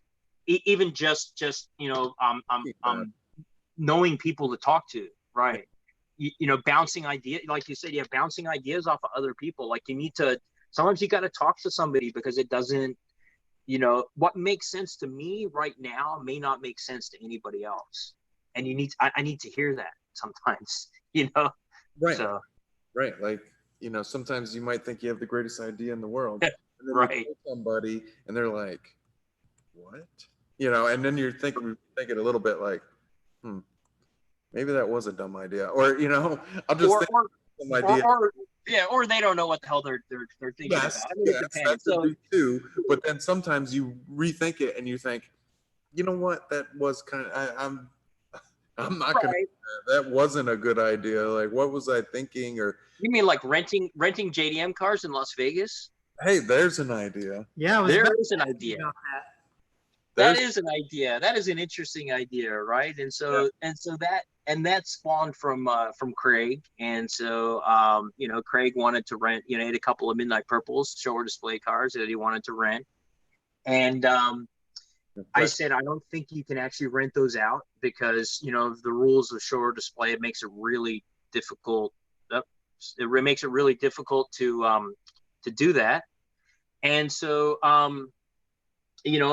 last year, around last May or so, I started talking to him about, doing the investigation on what we would do about trying to rent these cars in Las Vegas. And so the biggest thing for us was obviously insurance, because how much the insurance was probably going to cost. And so we had to find somebody that would insure, right-hand drive, weird, cars over there, and figure out all those little bits and pieces. Work? Like, how do you find the value of that? Because there's no Blue Book value or NADA value on these cars. So what is the insurance company going to pay out for a car? Well, we tell them. You just tell them, this is what it's worth. I want a policy for this amount. It's a stated and trust me, the insurance is pretty staggeringly expensive. Right. Yeah. Right. It is. And we will, and even the way that we have it set up, it's like our insurance varies if the car is out or if it's in. Oh, I would imagine. Yeah, and there's only so many like cars we'll actually have in the fleet, even though we have more. So we may have out there in Vegas, I think we got around 40 cars, but we'll probably only have about 15 or so on fleet at any one time. Okay. Because it's, like I said, it is staggeringly expensive. So, it is a number that will water most people's eyes. And so, and unfortunately then that means that the rentals are relatively expensive, but we haven't put out pricing yet. We're actually supposed to open April 23rd. Okay. Well, thanks, coronavirus. Right, exactly. So, but in case you didn't know, Las Vegas is closed. Yeah. There is more Las Vegas. It is. I've got to imagine is like so staggering to be there right now and just like nothing. I don't, I'm not there, right? I haven't been there. But my sister and all the other, Roy and Craig and that are there. And all the hotels are closed. All the casinos are closed. I mean, weird. The amount of money that normally goes through that place in a day that has been off for however many weeks we are now, 6 weeks. Yeah, 6 weeks. 7 weeks. I don't know. Whatever it is mind-boggling. So it is. So we were planning on opening up around the draft because it was going to be busy, and then if you've seen the place, we're actually right behind Raider Stadium. Oh, the new stadium. Okay, cool. New stadium. So if you look, like standing in our lot, the stadium's there. I mean, it's 1,000 feet away. So it's across. It's one. It's a set of buildings and a a street away, right, and their parking lot, but it's it's right there, it's about as close as you can be without basically it's as close as you can be without being on the same street. So you need to approach one of the players. Yeah, I mean, we out in one, get them to rent one, and then it's maybe, I mean, I haven't really started thinking about that particular side of it yet, but I mean, it makes sense. They love cars most of the time, and they got plenty of money. Right, yeah, exactly, yeah. And so, and actually, I mean, I think for us and for you and for me is that it'll give a lot of people the opportunity to get in the cars for better or for worse. Right. And so, I mean, there's a lot of people that may love them or hate them or whatever. And the thing is, obviously, for us, we want the customers that are going to love the cars. We don't want customers that are going to buy the cars and decide that they really can't drive right-hand drive, or they hate it, or whatever it is, because it's just a pain in the ass for us in the end.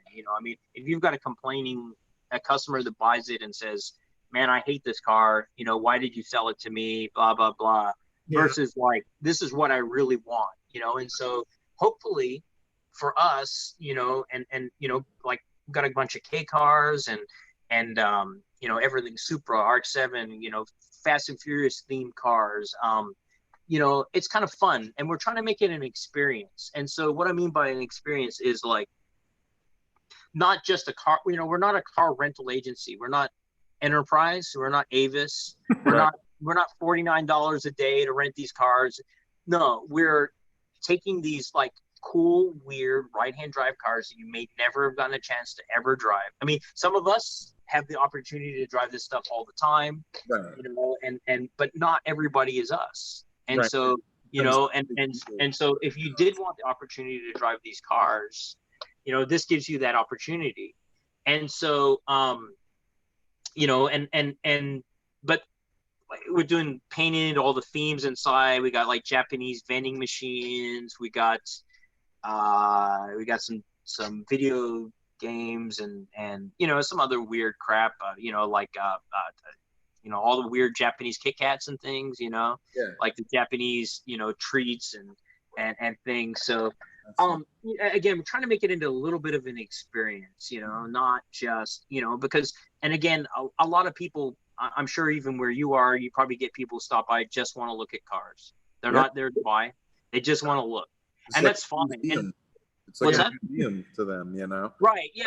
I mean, and that's fine. And and again, getting back to some people and the honesty on it, I mean, we'll have people come by and say, I'm not going to buy a car. I just want to have a look. And I'm like, that's fine, man. That's cool. Thank you for being honest and not trying to waste my time. Mm-hmm. I mean, I honestly will be nicer to them sometimes than, the guys that may or may not be, interested in a car. So, right. I may actually take them out for, a drive in a fun one, So, they're just there. They're a pure, enthusiasts. Yeah. Right. And they just don't have the means or the money to actually afford something like this right now.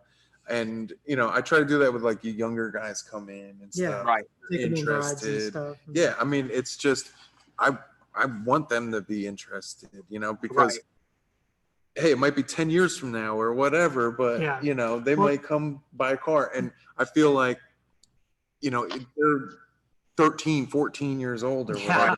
But then and some people be like, oh, why are you wasting your time, talking to some kid over here or whatever. I'm like, well, it's, that's the children that's are our future. Yeah. And he's getting all his friends at school into JDM cars. Right. And then and I want to spread JDM joy, man. Yeah. I mean, honestly, I really just want that person to be happy and, be able to check out the cars. Yeah.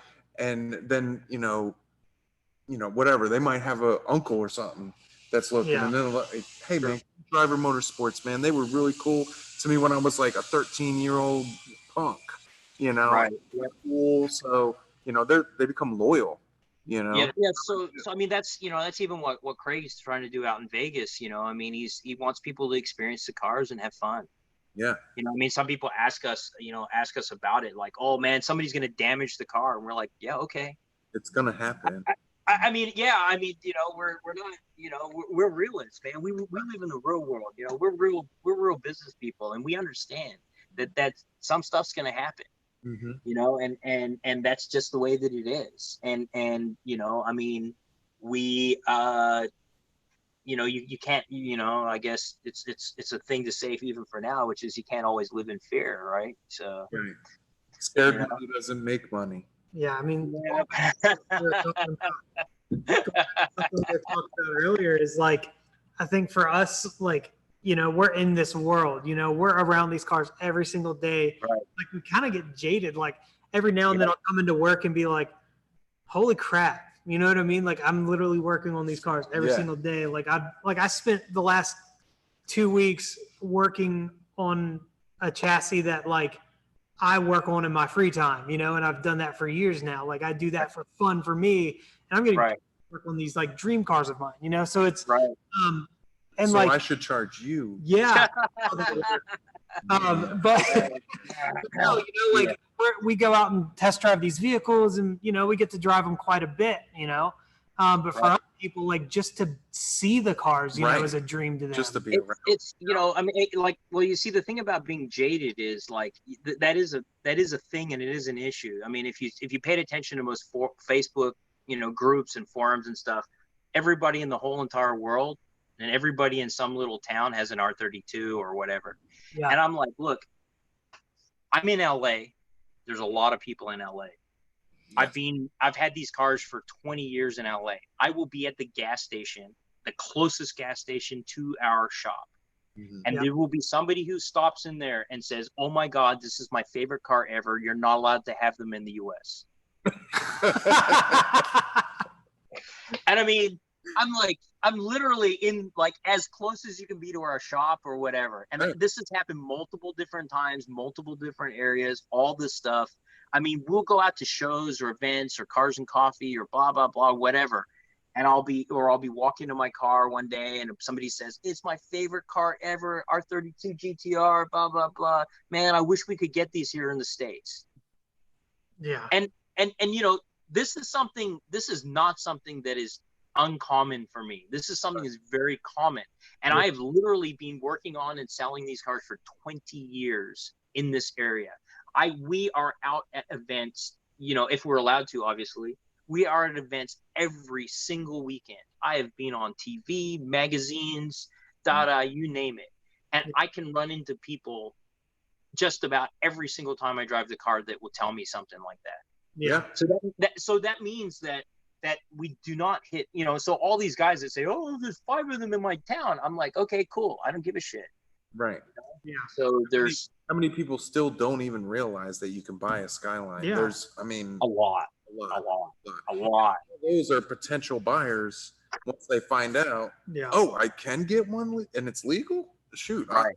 Look into that. Well, I mean, the upside to that for the business end is that there's only a certain amount of them left.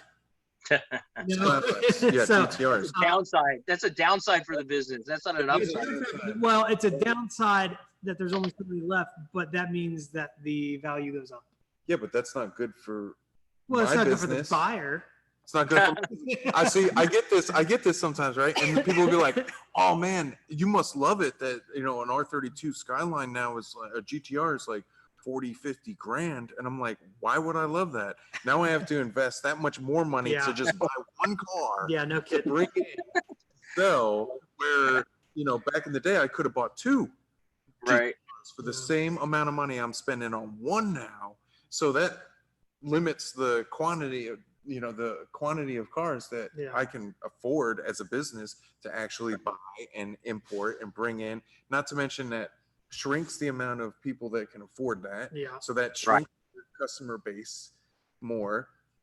Right. You see, although you get the thing is there's a weird shift though. Yeah. There's a real shift. Well, it's becoming more of a collector's car.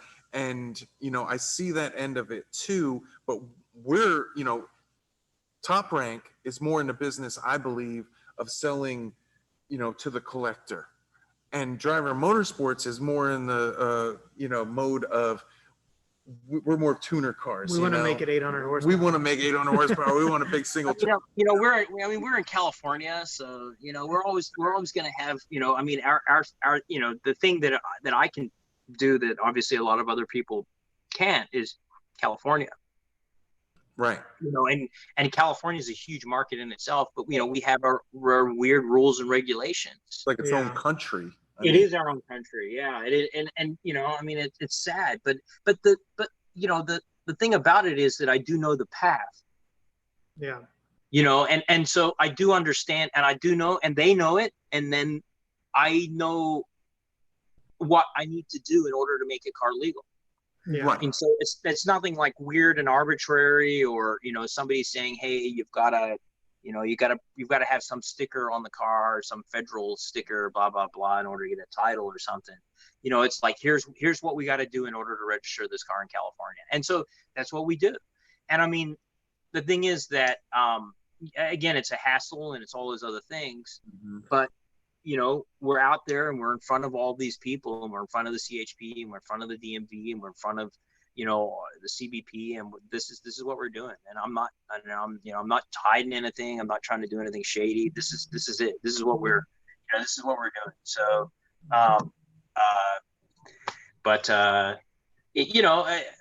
Hawaii's weird. Hawaii has some really strange things going on over there. So recently. What's that? I've heard that it changed recently to where it is easier to title a JDM car in Hawaii now, opposed to like 3-4 months ago. I don't know for sure. I knew that originally when guys first started doing it, what they wanted to see, and some guys wanted them bad enough that they jumped through all the hoops. They figured out what they needed to do.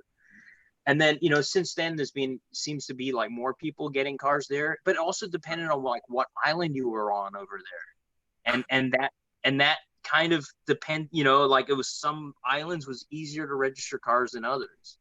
And, and unfortunately, again, like sometimes it's more than just the letter of the law and some things like that is that, you need to, if you are dealing with some of these government agency people and that, you need to eat crow a little, you need to be nice to them. You need to ask them what they want to see. You need to like, hey, look, this is all I'm trying to do. I just really, these are my passion. This car is my passion. And this car is 25 years old. It's federally legal. It's exempt from safety requirements. Over 21, it's EPA exempt. What do I need to do to register it here? Mm-hmm. What do I need to do? Because that's all I want to do. This is just my passion project. Right.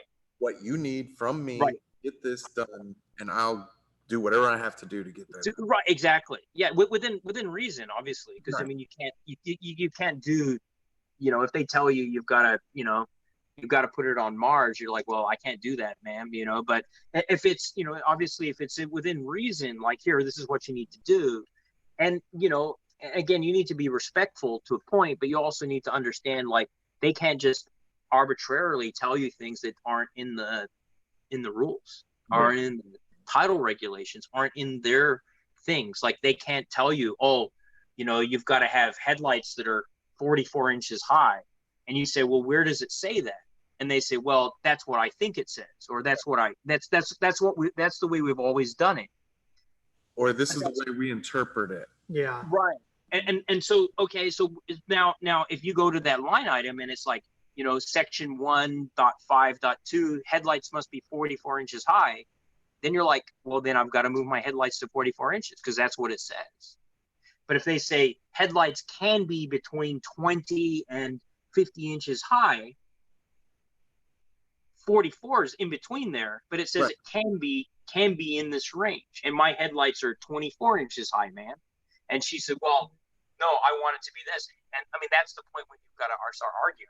Like, you're like, this is what it actually says. Right. I know that this is what you think, this is where everybody else's is, but within this range is legal.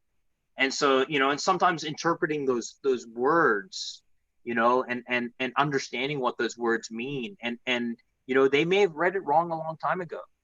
They may not understand. They may be using it off of poor information, and bad information repeated over and over is still bad.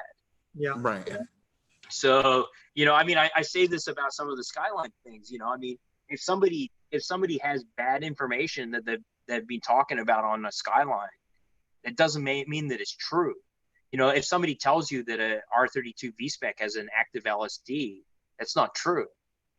But if it's written online and then they copy it on Wikipedia and then they put it on 5 different articles, it doesn't mean it's true. It's true. I saw it in I saw it here and here and here and here, but that's not actually what the car has. Right. That's not true.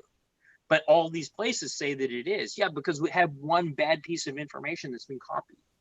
And so anyway, it's something that you find, and like I said, it's life, it's human nature, and you just you got to do your best at times. And so some of it's just the passion behind it. Obviously, I wouldn't be I would fight for some of the stuff so hard if I wasn't so passionate about it. Because, at a point, it's easier to give it up and go another route, right? It's easier to buy a Porsche, a U.S. legal Porsche, or or something else than deal with, old Japanese cars or something. There's easier routes to go than to try to have to, fight with all these people and deal with all these, DMVs and deal with the ARB and deal with the lab and the CBP and stuff. But it's passion, really. Like we have guys ask us all the time, like, "Hey, can I like get a car and register it in California?" And we're like, "You can." You're right. It's not that easy, but and it's going to cost you $7 to $10,000, and blah blah blah. And usually, I just throw that right out there, and people are like, "Yeah, okay, never mind." Never mind. I'll just go buy something else or whatever, Right. But like one thing, getting back to the prices of cars, these cars going up. Yeah. The way I look at it with our other side of the business, with the tuner shop, performance shop, however you want to call it, at least I know if someone's buying an R32 GTR now, it's nice and all that, costs 40, 50 grand. All right. At least I know those people have money. Yeah. They have money to spend on modifying that yeah, that's car. true. So when they go to buy the parts and it costs $17,000 for the part, right? They paid 40, 50 grand for a car. It's not that big of a pill to swallow for someone like that, where if they buy a car, they buy a Sylvia or 180 or something for 15, and then they modify it, and I'm like, okay, it's 17,000 in parts. We need that up front. Whoa. Yeah. 17 for the trans. It's more than they bought the car for, Right. Yeah. I mean, that's the other thing too, is like, getting into a little bit more of the minutia of things, but like with the performance shop working on just like, the main stuff that we work on, GTRs, like the R chassis, S chassis, and like RBs, the parts alone are even more expensive than like if you were to just go build an LS. Oh, for sure. Where you can get parts at a gas station, So it's just costs harder, more. But like I said, if the price of the car is more, a Supra or a Skyline, an R33. So those people have more money to spend, really. So Chris, and these are coming, which are like just about full restorations. Yes. For these cars. Mm-hmm. And, even some resto mods and stuff like that. Yeah. So are coming. There's some stuff. I've shared some things. We've been talking to these guys Built by Legends, which are doing they're doing basically like a resto mod R32 for right now. They have put some information. So they're doing the R32 and they're doing a Civic, but they've just released some information. They're going to be doing not MR2, ARC 7 and R33. and one other car. I forgot what else was the other one. Oh, Honda Beat. And so, but they're doing these high end cars. Yeah. Like this Civic is going to be the most expensive Civic you've ever heard of. Like it has carbon fiber floors and carbon fiber strut tower reinforcement, and oh my gosh, like it is a intense car. Right. And like this GTR and stuff is another like humongous like crazy build. And it may or may not cause some of your customers or potential people that you're looking for also to look at these kinds of builds and say, I want to do that too. Right. Right. And so, I mean, and these are, you know, these are intense number cars. Right. yeah. Right. You know, Christ. I mean, like the one car we're building now is the rival GTR and RB30 with a Nitto 3.2 big right. turbo. Garage active wide That one body, right there. those wheels. Yeah, these Right. wheels. I mean, you know, this stuff costs a lot of money. So, and that's going to have the garage active kit. Yeah. I mean, it's going to be a really cool car. And Right. On T-Demand Air, yeah, on T-Demand, That's air so sick. ride, which is so weird too for like an R chassis to be on air, but like the T-Demand stuff, I'm sure you've seen it, but it's really cool. it's really cool stuff. It's better than what's sold here in the States. oh yeah. But By far. sorry, United States vendors of air suspension. But you know, like, and then we got this guy. Right, these are both Brads right here. Brad Two and different Brad Brads. owns these. You know, one Brad owns Okay. this one, one's this one, and he's gonna have like a Pandem 32 Right.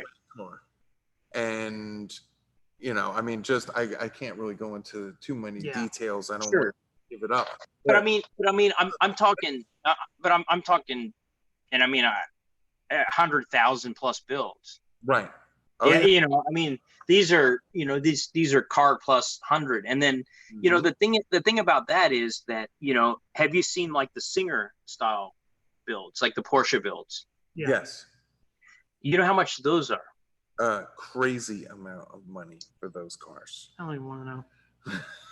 Yeah. Okay. There's What- there's another place too. Yeah. There's a few, but so Like- Sing- 240s and 240Z. I'm gonna say right. S30s and stuff like that. Right. They're just super clean perfection build. Like the Singer stuff is beautiful. Okay. And but it's pretty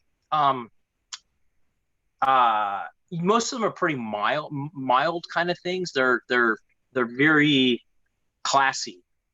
You know, it's not crazy. It's not wide bodies. It's not air suspension. It's not all that. It's not any of that stuff. It's Right. it's you know, super high end and like, you know, built engines and really nice and really clean aesthetic and everything else in there. And I mean, their cars and again, they're kind of local. They're in San Fernando Valley. Their cars start around $700,000. And so, and then you've got a guy and like another guy who's up there in the valley who's Icon, you know, and Jonathan Ward. And so he does, you know, like all of these, like he's doing these Range Rovers and Land Rovers and Land Cruisers, and he does like these this derelict series of cars where he like takes like these old looking cars and does like all brand new underneath. And the same deal, you know, his cars are, you know, $400,000-$500,000, and these places both have lines that are like 3-year waits. Right. Yeah. Right. And I mean, you know, and so, I mean, are we heading that direction with GTRs? I mean, eventually. Yeah. Yeah.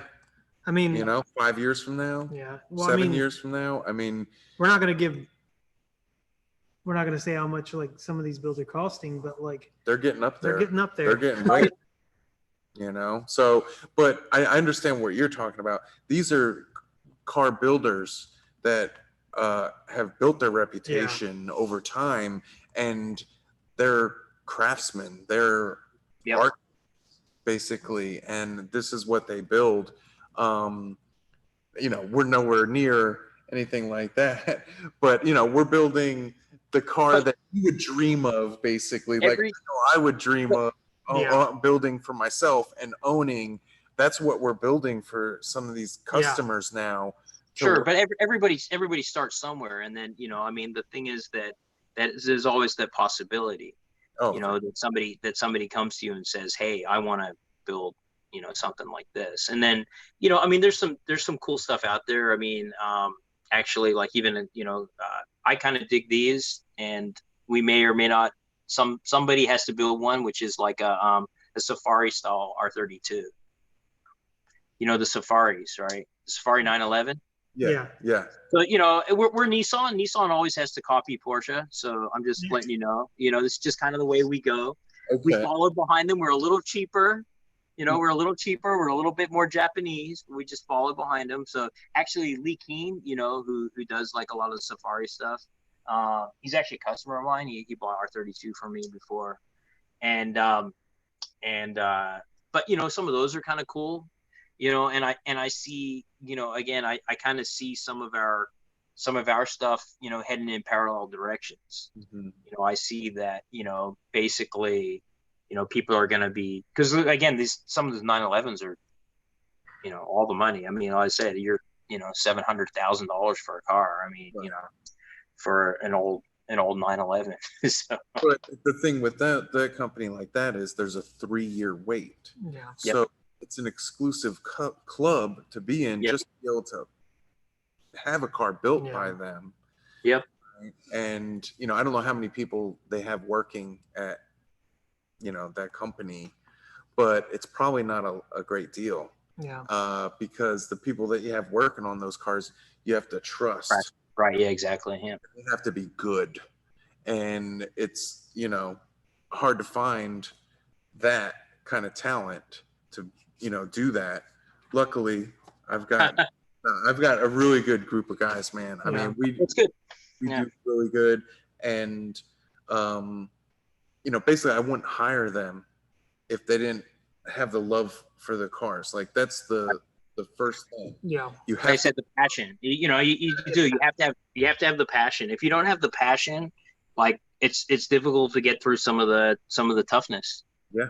Well, I mean, it's like I was saying earlier, if you don't walk in here and see these cars and go, "Oh my God," you don't have it already. You know what I mean? Right. Like it's. Don't get me wrong at all, man. Like I said, I love R32s and all that stuff, and I I mean, we have an occasional staggering number of them in the shop, and it's a beautiful sight. I walk in and I'm happy. Yeah. I walk into the back and I'm happy, and some people are like, it's just an old Nissan. I'm like, no, but it's that's fine. That's for you. It is, but for me, I'm happy.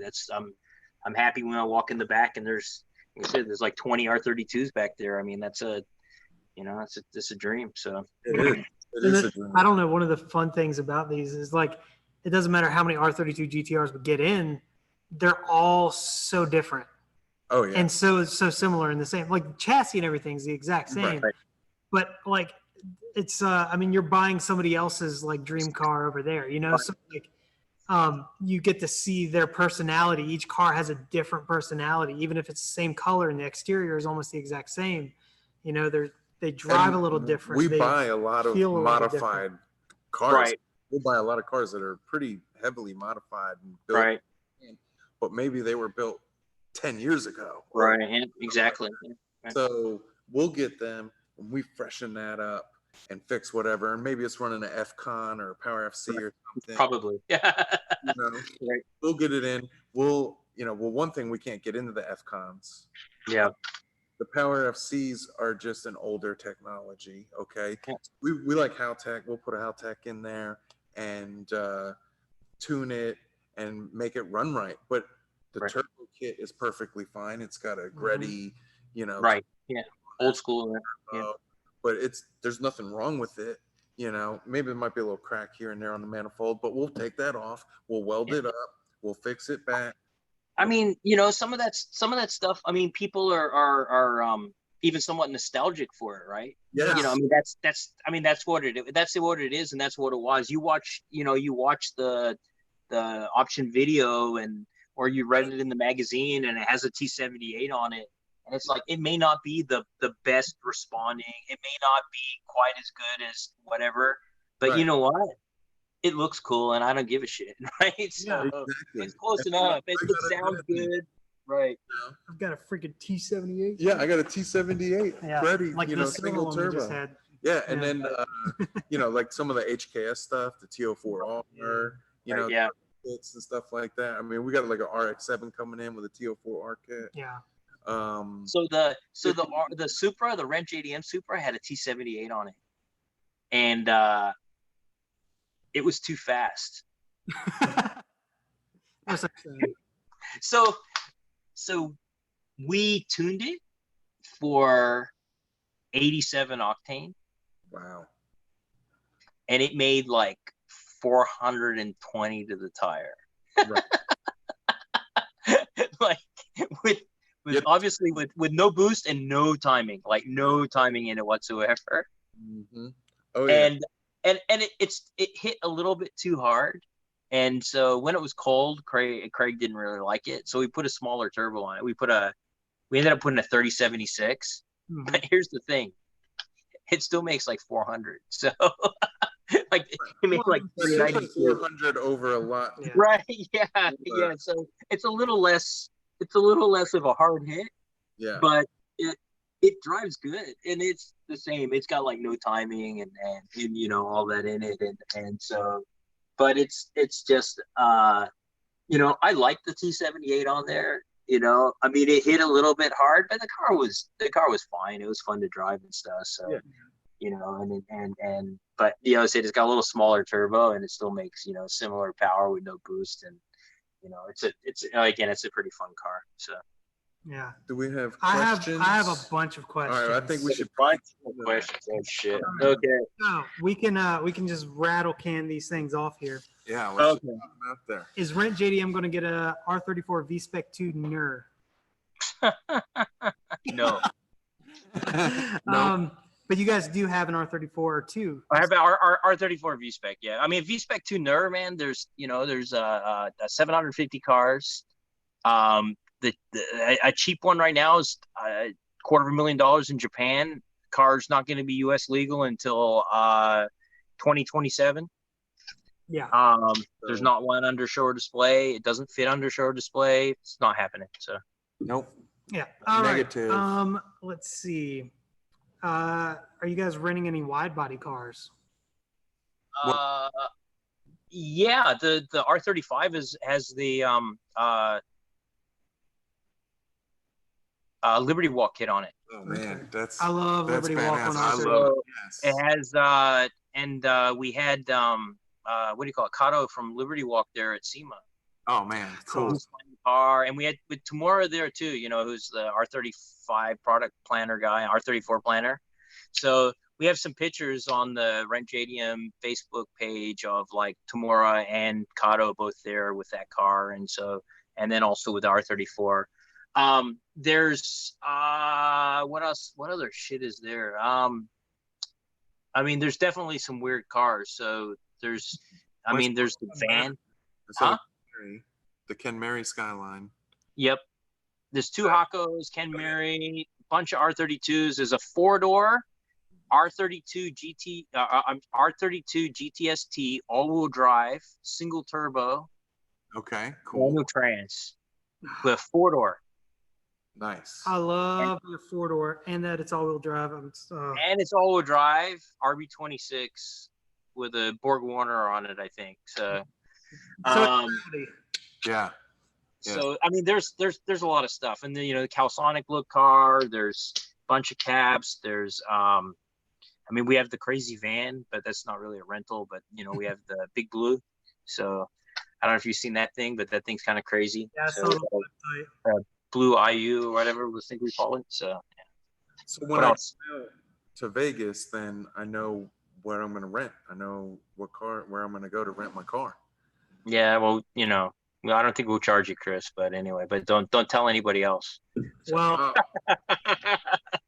Well, Let's see. Are you guys going to do like car meets and I guess events there as well? Oh, at Rent JDM. We did, at SEMA, we did over a couple days. We did actually have like little car meet and event and stuff. We are again, we're really close to Raider Stadium. We're on an industrial street. It's a pretty good area for stuff like that. As long as people aren't idiots, we'll be fine. But we did do some stuff again at SEMA, so we will be when we're allowed to. We'll be doing some things. So. Gotcha. Okay, cool. There was a question about if you like the car you're driving or renting enough, is there an option to also? Sure. Yeah, we're a car dealer. Some cars will, not rent that well, right? Yeah. And so, that's just up to us to kind of decide. Like, and we have a lot of cars. We have a lot of cars we have in the fleet. And the truth is, like any business, if something's not pulling its own weight, we got to get rid of it. And so what that is right now, we're not exactly sure.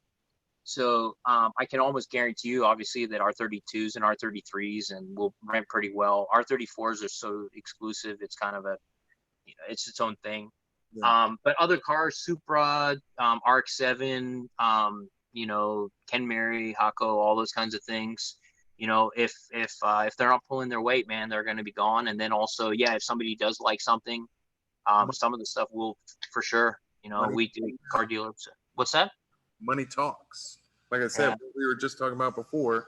If someone's that interested, if they've put a good enough offer down, then yeah, exactly. And so I mean, they're going to focus a lot on K cars because they really like K cars. I mean, if you haven't really like had fun in a cappuccino, like a cappuccino is a great friggin' little car. They're so fun. If you fit. They are, if you fit, right? Yeah, you got to fit in one. But I mean, they're like they're like a go-kart, exactly. I mean, they're a hell of a lot of fun little thing. I think you get a lot for the money. What one is, and they're this 3-cylinder turbo, 60 horsepower, 1,500 pound, removable hardtop thing. They're just a really cool little fun car. So, and then, AZ1s are weird. Honda Beats, I don't really like, but, some people love them. So, yeah. This is an interesting question, and I already know the answer to it, but how do we feel about the longevity of this industry? As the cars become more scarce, but we lose the market of people who can afford them, do you think there's 10 to 15 years left in this business? I don't know. I'll be retired by then. No, I mean, like, think about it, like. Well, yeah, I mean, we've gone through this before on our end about in the rest of the world, there's still fresh imports, basically in Australia, in the UK, in Canada. I got email from a guy from Canada yesterday or today asking about bringing cars in. I mean, we get emails from Australia about people asking us to help them get cars and things. I mean, the market is still going to exist worldwide, even once these cars are older, because I honestly thought the R32 market would have slowed down a lot more than it has by now, and it has not. And the thing is that the R33 is much more scarce than the R32, and it's a relatively hard car to get a hold of, and the R34 is going to be even more so. So, what is it? R32 is like what? 43,000. 44,000. Yeah. 44,000. 43,974. Yeah. 16,600 and something for R33, right? Yeah, and 11,000 R34. Yeah. 34 is what? 11 something. Yeah. 11.9 or something like that. It's right. So, and the thing is, there are cars, and I tell people sometimes there are cars that you cannot buy. I mean, what we said before about money, but so like my Nismo, like there isn't a number that would make me move on that car. Mm-hmm. Like I don't need the money. Right. I don't need the money. I don't need to sell the car. So if you want to buy Nismo number 500, there isn't a number you could give me that would make me sell it. Yeah. There's nothing reasonable that you could tell me that would make me sell it. And understand $1 million. Huh? $1 million. I don't need it. I don't have See, it. I mean, like I said, you see, that's still within the realm of reason. So understand, like, so, but that's the thing, is that there's lots of cars like that in the world, and there's lots of cars that are just, I mean, you got to look at like Richard Whelan in the UK. That guy's got like a dozen, 20, R34s. And there's guys like that all over, there's a guy in, what's that? They already have them. They've already stocked them away. They're not Yep. giving them up. So that limits the number even more. We say there's 11,000 something R34 GTRs. Well, how many have been wrecked? Yeah. How many are stocked away by people already? All right. In different countries, in the UK, in South Africa, New Zealand, Australia, Canada, everywhere, right? I mean, there's a whole lot of countries in the world where, even South Africa. I mean, I talk to people around the world with these cars, and there's a lot of them would say, I would never sell the car. So you got to wait till they die, literally. Like, and then their family is like, well, I'm not in the car, so let's sell this and that. Right. Yeah. So, I mean, what's available and out there on the market just may not, I mean, we said earlier, about R32s. I mean, it starts to reach a point where, again, so here was the thing about the prices. So, and the prices of cars and prices of things in general, like, look, if you have an R32 and you had that car for 20 years and the fair market value of the car was $5,000 out there on the market, you would probably say, I don't really want to sell that car. I'd rather keep it for the $5,000 I get. So then let's say it's $10,000 and you look at it and you say, I don't use the car that much, but 10,000 is still not enough. Now all of a sudden, let's say it's $50,000 and you're like, I like the car, but not that much. And let's say now let's say it's 100 or 200,000 or $300,000. You're going to be like, well, it was great owning it, but I'm getting rid of it. Right? Yeah. So, and again, but if it's 5,000, you probably are going to be like, well, it's not, that's not enough for me to motivate me at this point in time in my life to sell it. Right. But if it's $300,000, you're probably like, well, it was great, but that new AMG looks much better for me or something. You know what I mean? So, I want to retire down the south. Right. Yeah.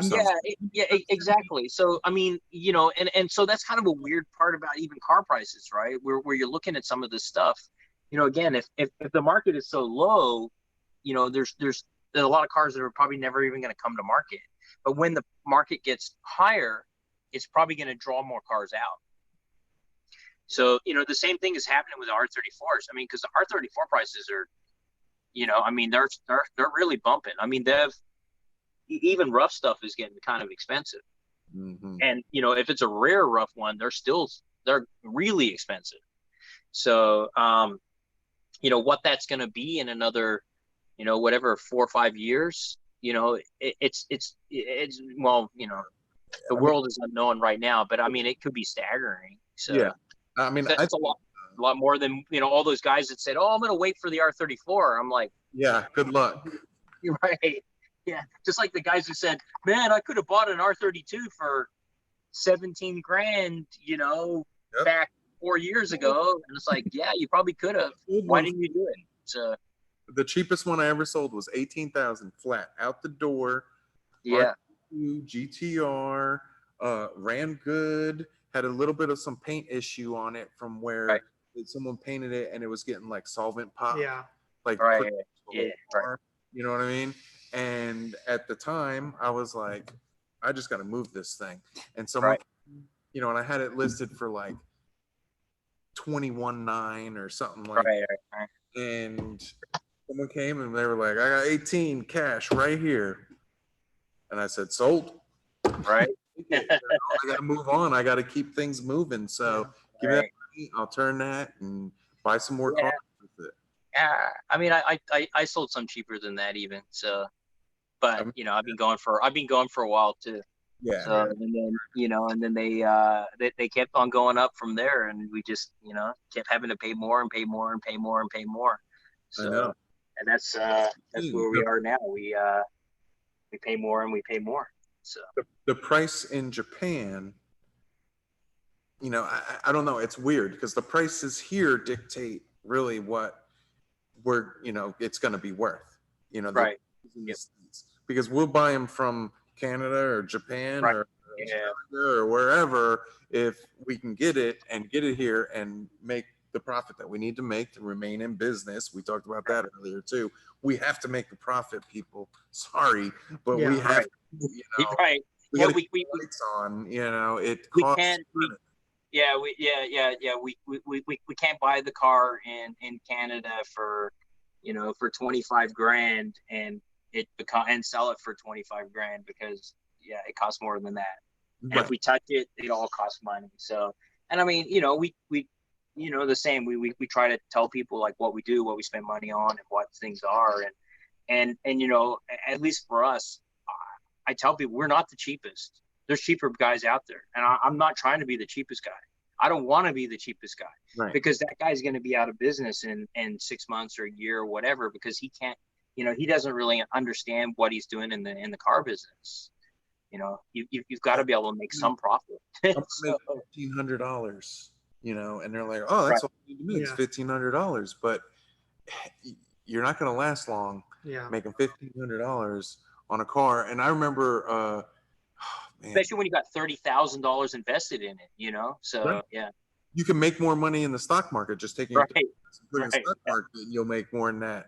By the time you buy it, it gets booked on a ship, it gets shipped over here, goes through customs, and then you get it shipped to your facility. Now you got to clean it up, fix it up. You got to fix this or that. You're waiting on this part for another 2 weeks. And then you get that, you get it running, and you realize, oh shoot, I need this other part too. So let me order it another week. And then, before you know it, you're into it like 4 months. You've 30,000 invested in this thing for 4 months. And you're thinking, man, I could have just invested that in the stock market and then this work, Yeah. So, I mean, but it's not as much fun. But right. So, I mean, like anything, I'm not complaining, but also just kind of letting people know, like, yes, we make money on cars, like it's what we do. That's our business. And, I don't have a Lamborghini, so, I don't, but, we do buy and sell a lot of cars and we have fun doing it. So, we got any more, interesting questions? No, but there was just a $1 says Sean has flip-flops on.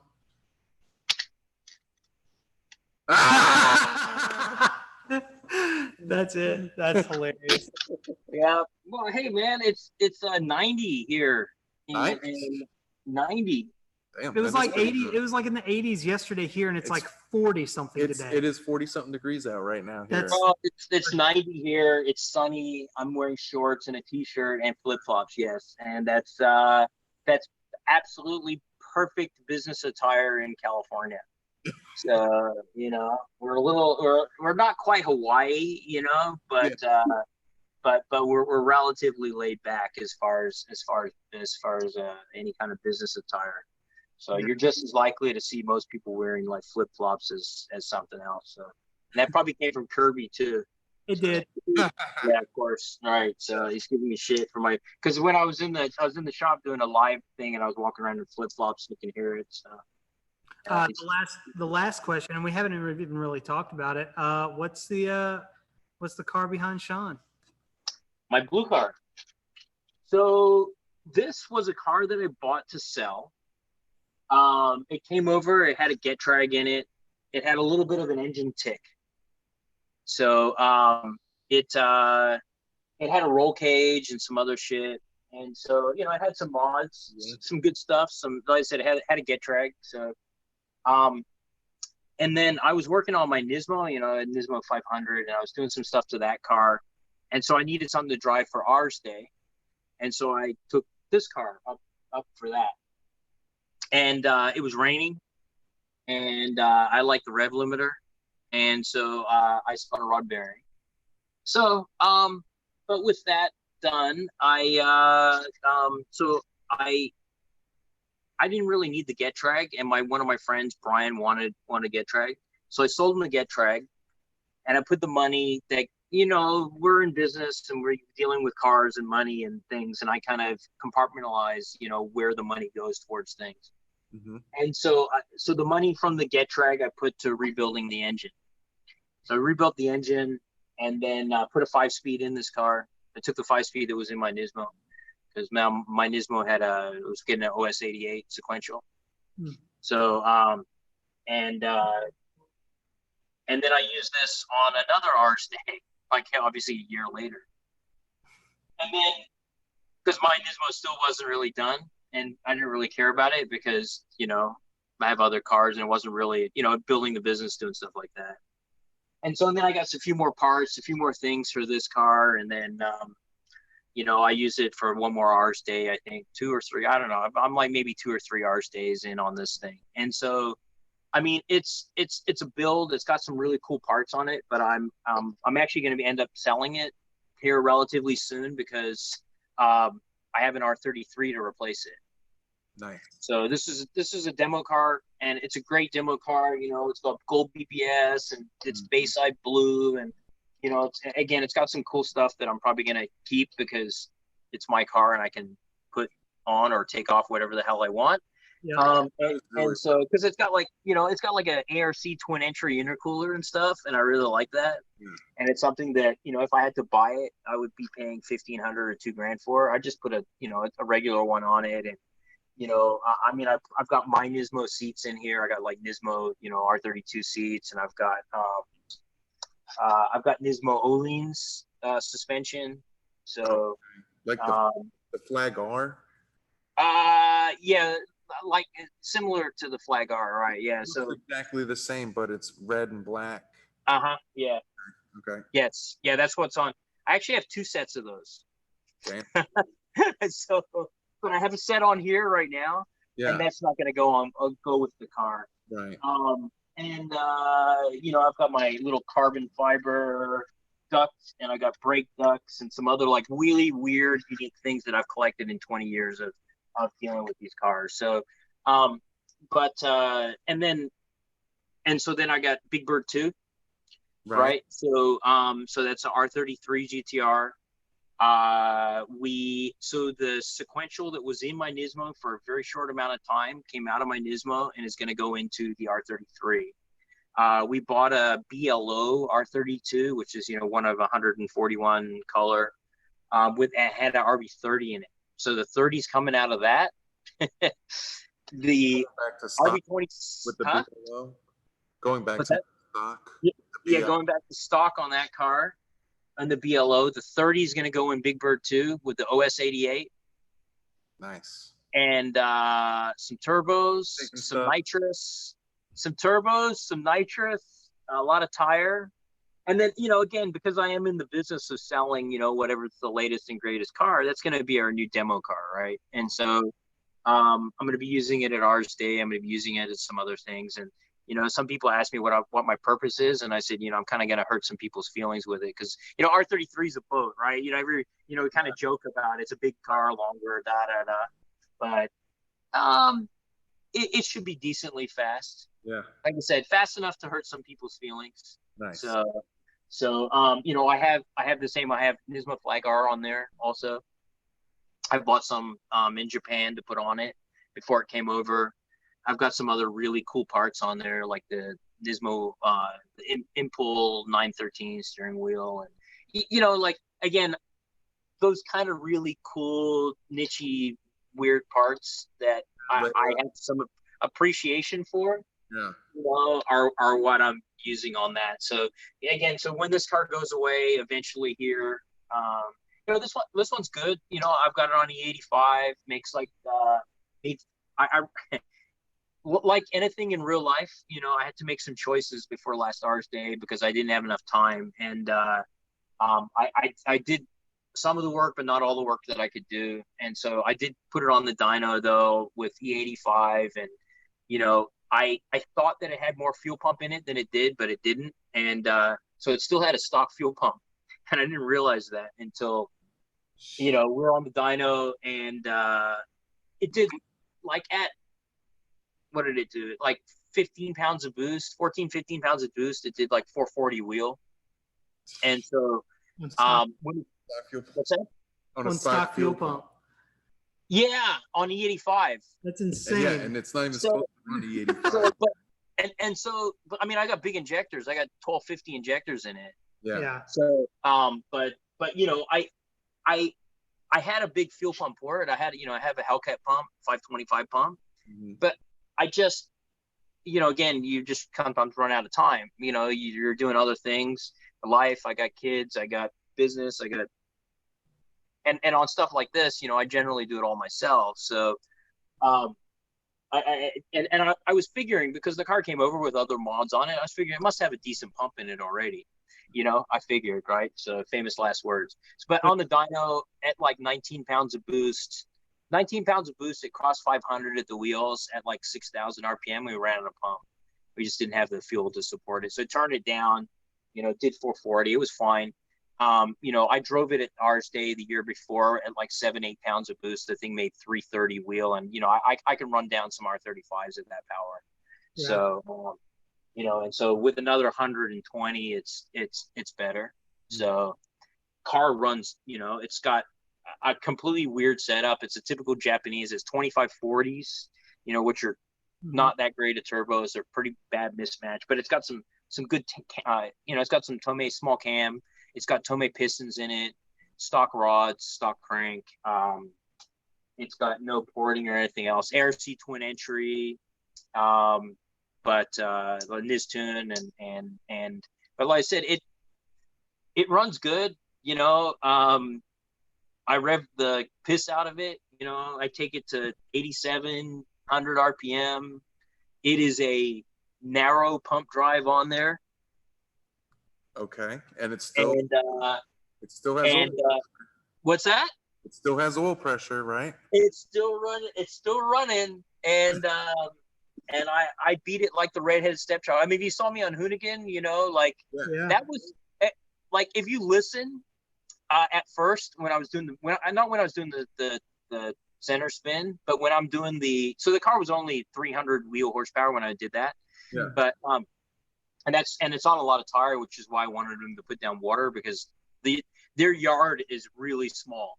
Oh. I don't care what it looks like on video. There is not much room in there. If you're in there sitting in a car, there does not look like there's enough room to try to do a lot of the stuff that people do there. It is not wide. And so, so when I was doing the burnout, I like to look down at my tack, and the tacks on GTRs always read about 400 high, but it was over 9,000. And I was like, oh shit. And so if you hear the RPMs like drop down because I didn't need to be turning that many revs, but I was like, oh shit, I better back it off. And I like filled the whole, I couldn't breathe. I couldn't, fill the whole place up with smoke. So, but for me, it's kind of like, I want to run it hard, and I want to kind of sometimes prove a point, like when some people say, oh, this or that, or, I broke my GTR doing this. And I'm like, here's me. This is what I'm doing. Here's me in this car on this video. This is no bullshit, because this is me doing it. Here, you've seen it on Hoonigan. Here's me out at the track. Here's track video of this car. Here's me running down some R35s. If you don't believe me, here's the dyno chart. So, let's, and I said, I plan on doing the same thing with the 33. Although, so the R33 is at the paint shop, getting painted yellow. I really want to put, like, the movie car had like work wheels on it, but I really want to put, like BBS on it. Yeah. Which BBS? So, the works were okay, but BBS are better. BBS LM like you have on there? Yeah, silver BBS LMs. Okay. And I want to make them probably 1811. Mm-hmm. Yeah, get some dish on there. Yeah, I want to make 1811 with a 305 all the way around. Nice. Tire. Nice. I knew Jeff was going to be watching this. But Jeff Schommer said yellow. Yes. Another yellow car. Yeah, he's got yellow R32. Yellow R33 with an RB30 OS88 direct port nitrous. I don't know what turbos. Probably my in-canal JGTC exhaust manifolds. Twin turbos. Twins. Twin turbos. Like Jeff. That's Jeff's got an twin RB30 top turbos. twin. Yeah, as well. he's got under manifold twins. Oh, okay. Yeah. All right. Now and it's gonna make all the power. Nice. It's gonna make all the power. Yeah, Jeff's car is pretty good too. Yeah, Jeff's car makes 721 on E5 on 30 psi. What? I would be so unhappy if I made 700 horsepower. With your car, you're the one you. Yeah. What? I would be very unhappy, huh? What turbos are you gonna put on there? Big ones.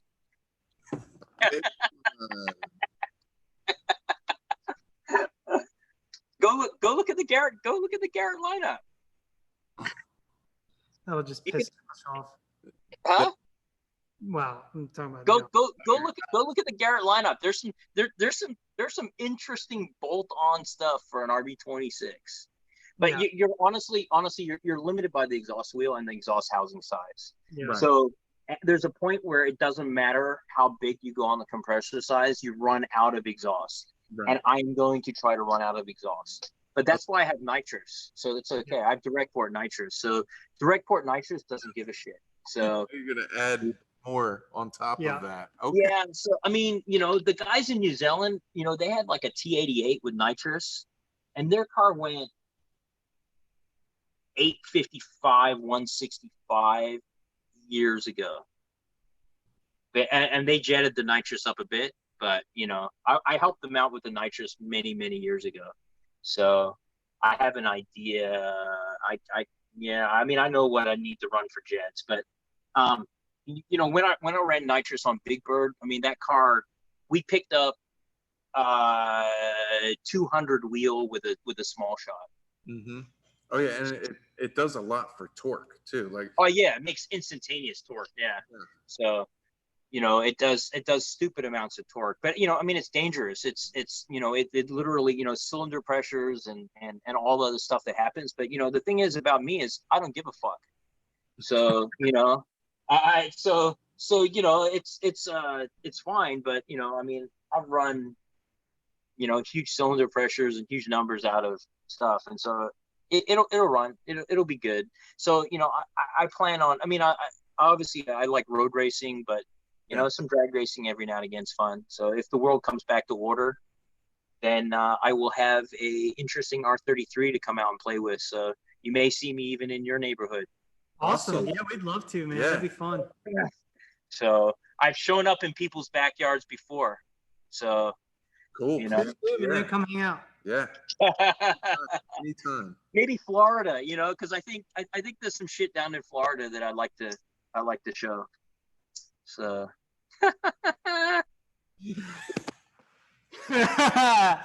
but all right. Well, is there any other interesting questions? I mean, how long have we been on? We've been on here for like 2.5 hours. 2.5 hours? Yeah. Yeah, it's a long time. And I'm running out of battery. No, I'm not. But anyway. I'll tell you what, I gotta pee. So yeah. I did, man. I can't help it, dude. Dude, sometimes you gotta pee. It's all right. It's okay. It's normal human bodily function. It's fine. Well, he drinks like Diet Coke, like it's going out. I'm trying to get a sponsorship, to be honest. We were sponsored by NOS Energy Drink when we ran the R34. Yeah. Yeah. That's I cool. knew one of the guys, and man, well, we had pallets of the stuff, man. I drank so much NOS Energy Drink. I mean, I'm pretty sure I'm done with that stuff for the rest of my life. But you had a pallet of it. You would like open one and then take like 4 sips out of it and then open another one. I mean, it's because it was free and you're stupid. So anyway. Sweet. Well, dude, thank you so much for talking and chatting with us. Nice talking to you guys. So yeah. And we'll be. I need to make a trip out to come visit you. Really, is what I need to do.